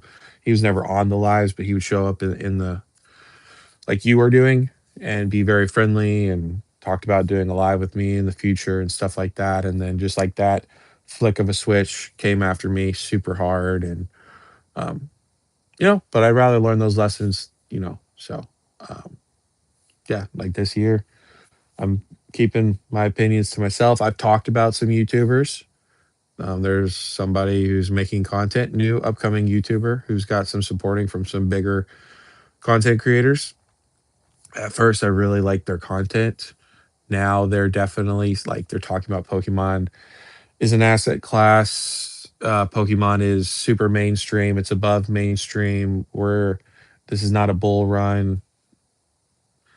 Keep your head on a swivel. You know, will do anything for Pokemon now. Like Pokemon is above gold, silver, crypto. Like this person's saying some crazy shit. I've talked about it, but I've not specifically gone after them. So I agree. I think that's the best the best thing to do is if you're gonna talk about somebody, just don't mention them. So learn my lesson though. Long story short.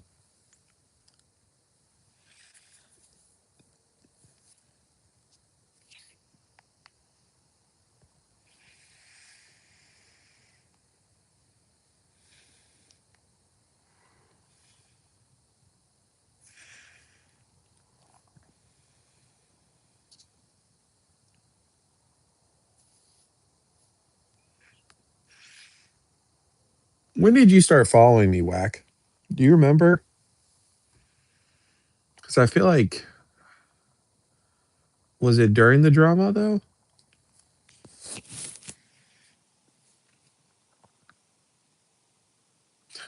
Yeah. I'm pretty sure it was during one of those drama phases.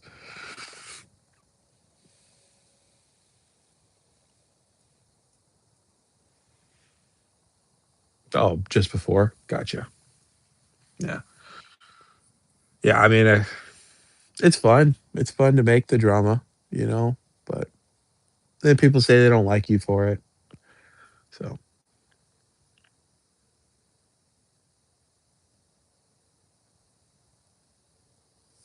yeah. No, just trying to figure out, like I said, I, I'm just trying to figure out what I want to do next for content wise. If you guys have any suggestions, obviously I'm all ears for them. I'm not stubborn and stuck in my ways, but I'm not just also going to make content just to make content or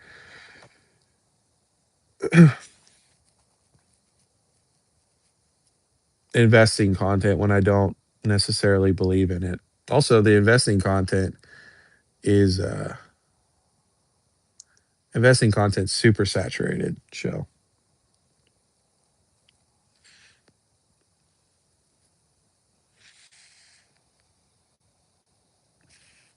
what's up, Shug? How are you?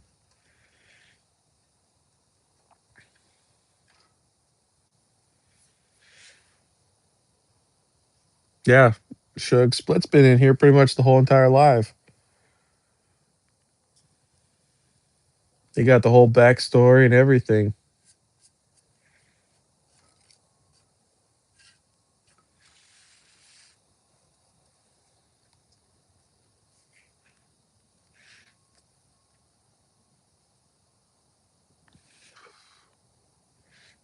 So,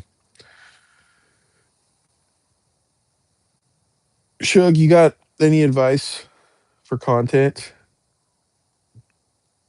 Any advice on things that I could do different? Because we've had a whole conversation about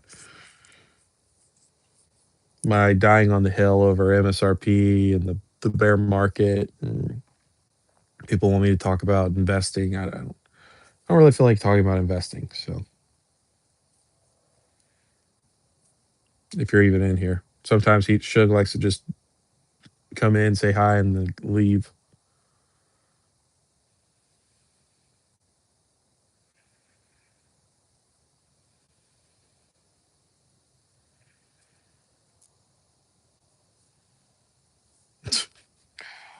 You know it's true though.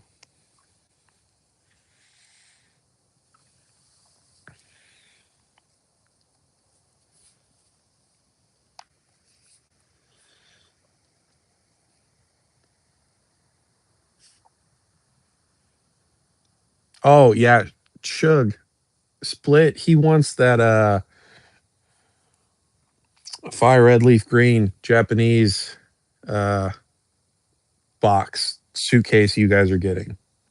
So make sure you send your boy one of those. Pro and cons of buying at market price.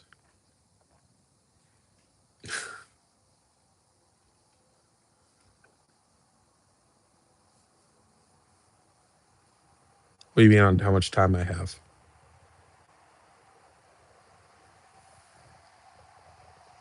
Here's the thing. I like Jay. I do. Like Jay is an investor bro. Like some of the things he says is just wild to say. Um, which is fine. He's entitled to his opinions, absolutely. But everybody is talking, especially right now, as if like prismatic evolutions at 140, 180, $200 is a good deal. It's a good deal if you're going to be here for 5 years, you know, or hell, even 3 years, right? Because it'll climb. But we're talking about like 5 years. Majority of people are not going to be there. Like, and so I don't know. Maybe I overthink it. Maybe I try to justify it too much. But I have a hard time telling people acting like they're going to be here for 5 years, 10 years, 15 years. Like, and that's what people say a lot of time about nostalgianomics is, well, nostalgianomics is always right because he's telling you to buy that buying prismatic at 120 is a great deal because he's talking about long-term investors. Well, let's be honest. A lot of people are not long-term investors or collectors. Exactly. And so like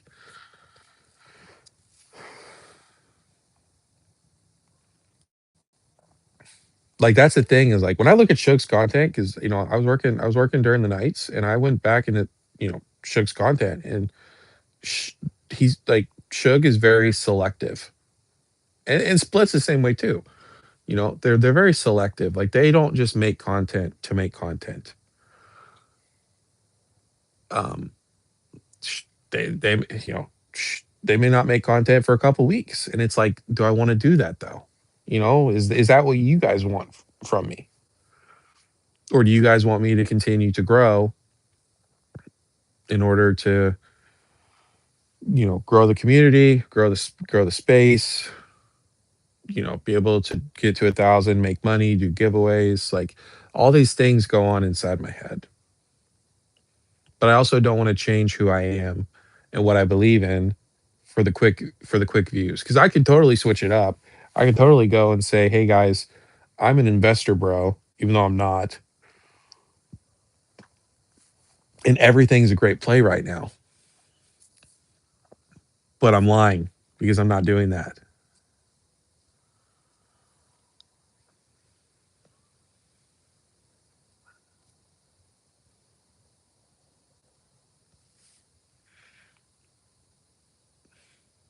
I mean, again, that's fine. Like if you guys want me to be happy, I have no problem doing that. But I guess I question that though. Like I haven't been around long enough. Suge's been around for years. How many people are still subscribed to Suge whenever he takes a hiatus for 3 months? You know, not saying I would do that. I think I'd always still do lives.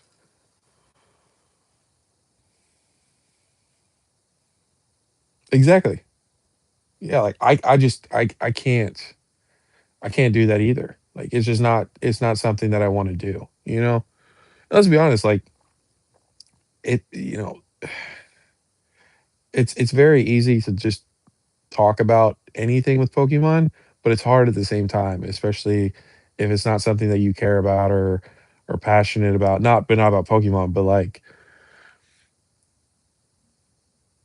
this week we're getting 151. Like I've seen people make 3 videos about that whole Target 151 situation where Target was getting 151, SPCs and ETBs, and then they were saying it's a scam, and then Target canceled it. And then they talked about how it was a scam, and then talked about, oh well, Target might be doing it. It's just like I can't do that. I don't want to do that. So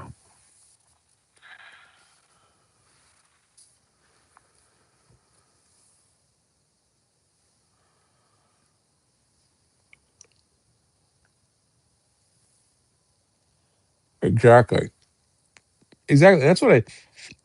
That's what I question is in a bear market, how do you keep your channel sustainable? Do you go to just opening videos? Because people aren't going to care.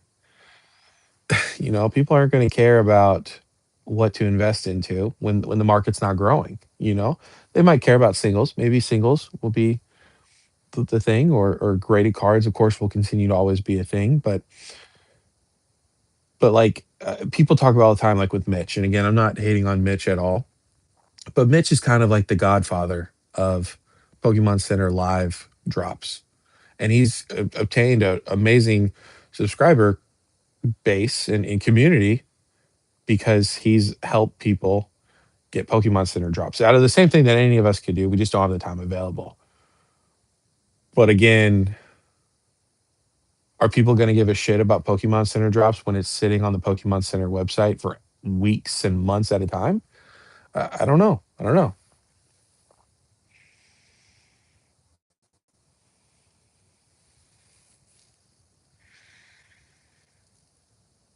Yeah, that's one of my problems too, Shug. Like it takes me forever to record videos, and then I'm just like, this is complete bullshit. I don't want to put it out. So, but people are gifted that can do that too. Like people that can put out shit and they know it's shit, but just they don't care. Like it's great. Yep, exactly. Whack. 100%. Your Discord's free and dead. Well, how about you send me your Discord link? I'll join. I'll join your Discord. I'm in not everybody's Discord, but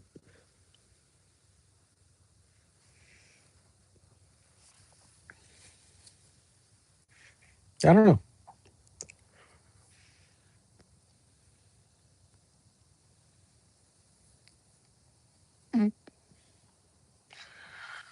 I don't know what the plan is. I'll figure it out. Like I said, we'll still do lives. Hopefully people show up. Have a good time.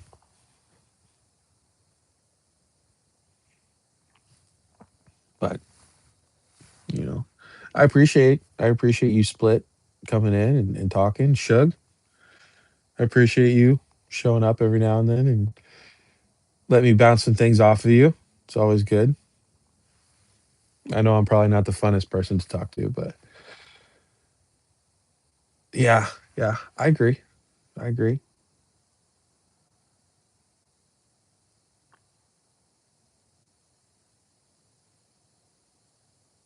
I guess I could do that. I guess that's a fair point, Whack. Well, yeah. No, I could share. I could upload it though and share the link. Yeah, I don't know. I don't know because like when I make those videos, like when I made the video talking about surging sparks and these are plays right now. Like I do think they're plays for sure, 100%. I think surging sparks right now is a great buy. I think it's a set that's going to perform very well, but it's not something I want to talk about every day. You know, like I was very excited about the XL video that I made, and it's performing okay, you know, but people didn't really seem to care for it. And then the 40K collection, I thought was really cool. I thought people would enjoy that, and all people talk about is me being a stoner. So, internet's a weird place. Yeah, no. I mean, I'll be honest. I think surging will do very well. I do. I don't. I think anytime surging goes down, it's a good buy. But I don't know, man. There's just so many people that talk about that shit. You guys can find that anywhere. And honestly, obviously, Shug and Split, you guys have nothing to do with that. You guys already know what you're doing, but a lot of people know what they're doing. That's the thing. Is it's so many people know how to collect.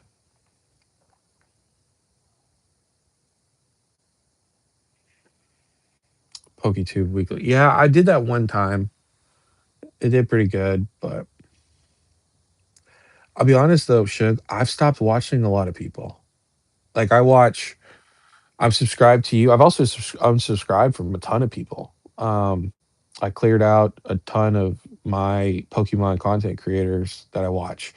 So I am still subscribed to you. I watch Henry pretty much every day.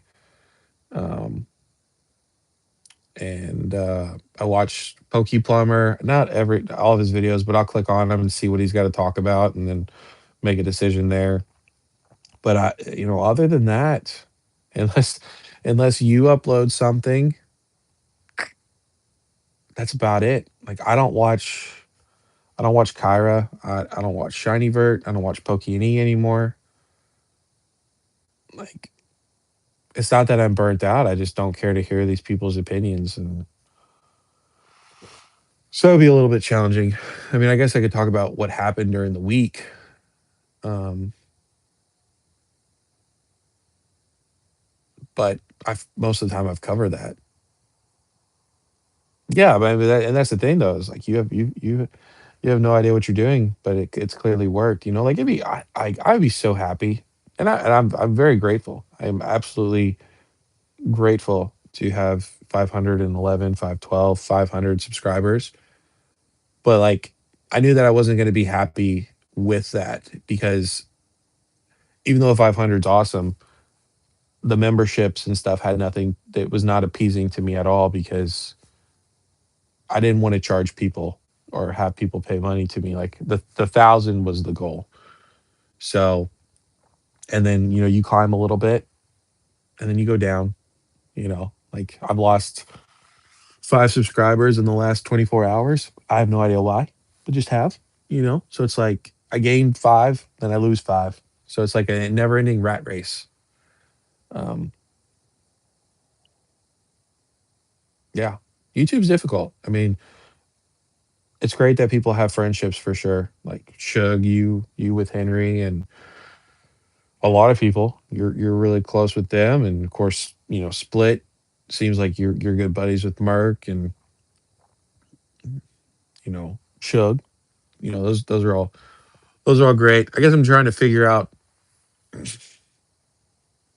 you know, where my spot in this space is, and how to keep people engaged and wanting to come back because I am different, 110%. I am. I don't always say things the best. I don't always word things how I should. I also tell people that if you don't like my videos, I don't give a fuck, which is true 99% of the time. But I know that I need people to like my videos in order to subscribe and come back and get to where I want to get. So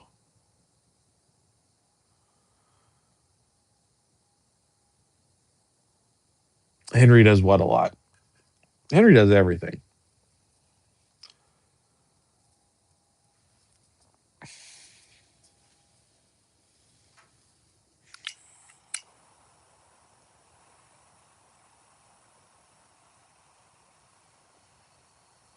And honestly, I think that Henry could have helped out my channel quite a bit, and that was his intentions to do that. And then I think that I sort of rubbed him the wrong way and offended him. So that's my fault. But what can you do?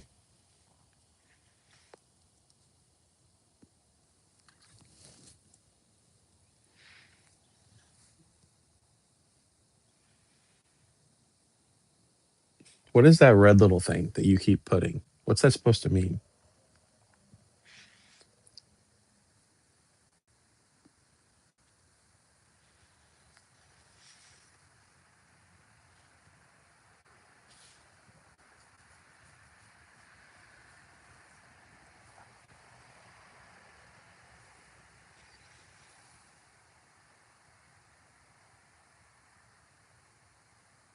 Oh, sorry, Whack. I did not see that you said anything. Yeah, I agree. I don't think we're going to get any more booster boxes.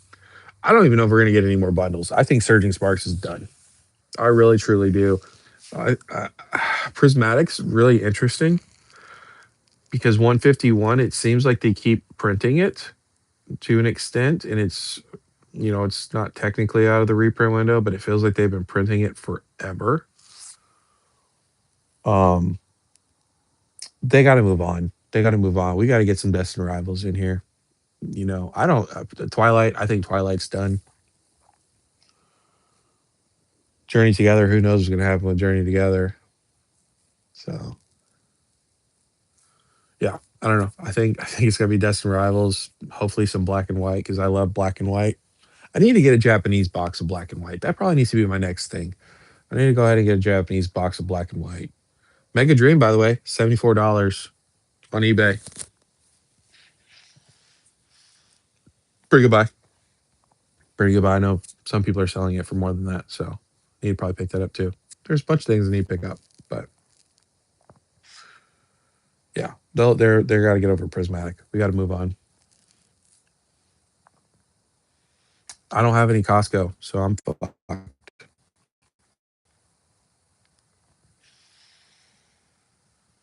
I agree. I think those heavy hitters, the prismatic that we got from Sam's Club with the Tyranitar Lucario, those are great. Sea and Sky boxes, I remember those sitting at Sam's Club for was it $50? I think it's $50, but you get five of them. There was no limit on them. I think maybe there was a limit.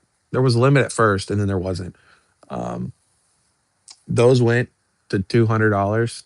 So Anything like that, I think is great. Of course, they take up a lot of room. They're bulky, but ain't that big of a deal.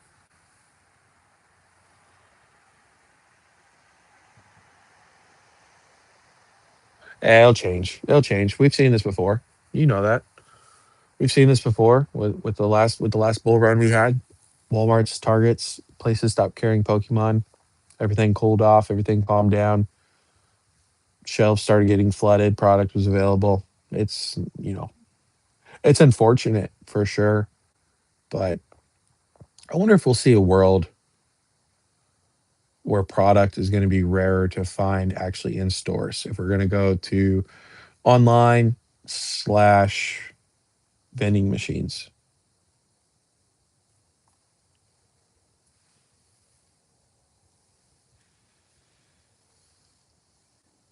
Yeah, I don't even have a Costco, so I don't have to worry about it. My Sam's Club's cool. They pay some person to stand in front of the boxes, the pallets, and they say, here's your two. Bye bye. That's it. So small town. They don't fuck around either. The cops are 2 minutes away from our Sam's Club, so nothing's gonna happen.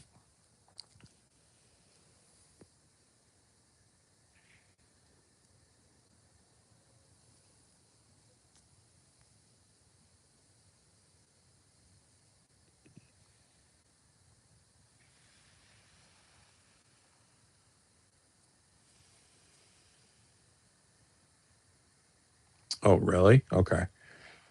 Yeah. I mean, my Sam's is cool. Like I said, they'll you just go. There's a pallet. They hand you two boxes because there's a limit or five.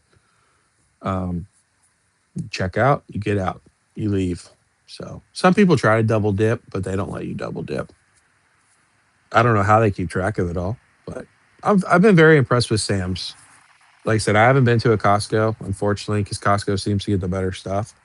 But um, Sam's has done pretty good. So gotcha. Yeah, I didn't get any of the 151 tins. I wasn't too. I just didn't care for them. I didn't, so I didn't get them. And then I gave Pablo that my one of the 151 booster bundles that I had.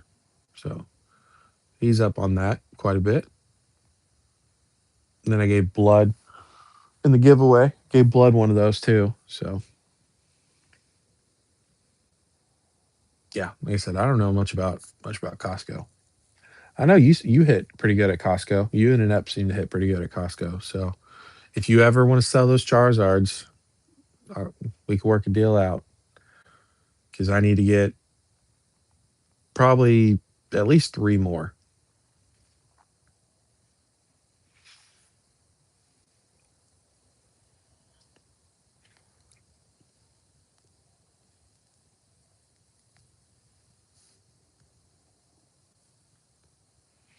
Taking those to the moon. I don't blame you. I don't blame you. I'm gonna have to start buying some of those before they start to climb. I'll take the risk. I think I don't know. Do they get to $80? Do we think in a world that they get down to like 80? Because you can find them 120 to 150, which I think is fine. I don't have it. I really don't have an issue with that. But do we see them drop down potentially? But it's just like SPCs, UPCs do so well over time. So I need to get a couple. Of course, I gave Adro in the giveaway. I gave him at 500. I gave him the one. So I want to get five. I've got two right now because I gave that one away. So I need to get three more, and then I can move on.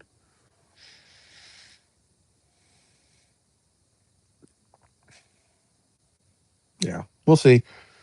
We'll see. I'm still waiting on that Sam's. I hope Sam's does not get pulled with a prismatic, and we get that sooner than later because I need to try to get as many of those as I can. So, but keep an eye on that. Let me know if you see anything. I think he'll probably. We found out what December, March. No, not March. Probably be April, May. I think it's a couple months away for sure. So, all right, Whack. I think it's just us, buddy, and it's like 2 o'clock. So we've done a pretty good live. I think I'm gonna call it. If you need anything, reach out to me in the Discord. Appreciate you as always. Appreciate Split, Shug, Blood, Thomas, anybody who watches. You guys are awesome, and I will see you guys in a video sometime next week, and I will see you guys Friday. I do hope you guys have a great one, and really do appreciate all the support. Later.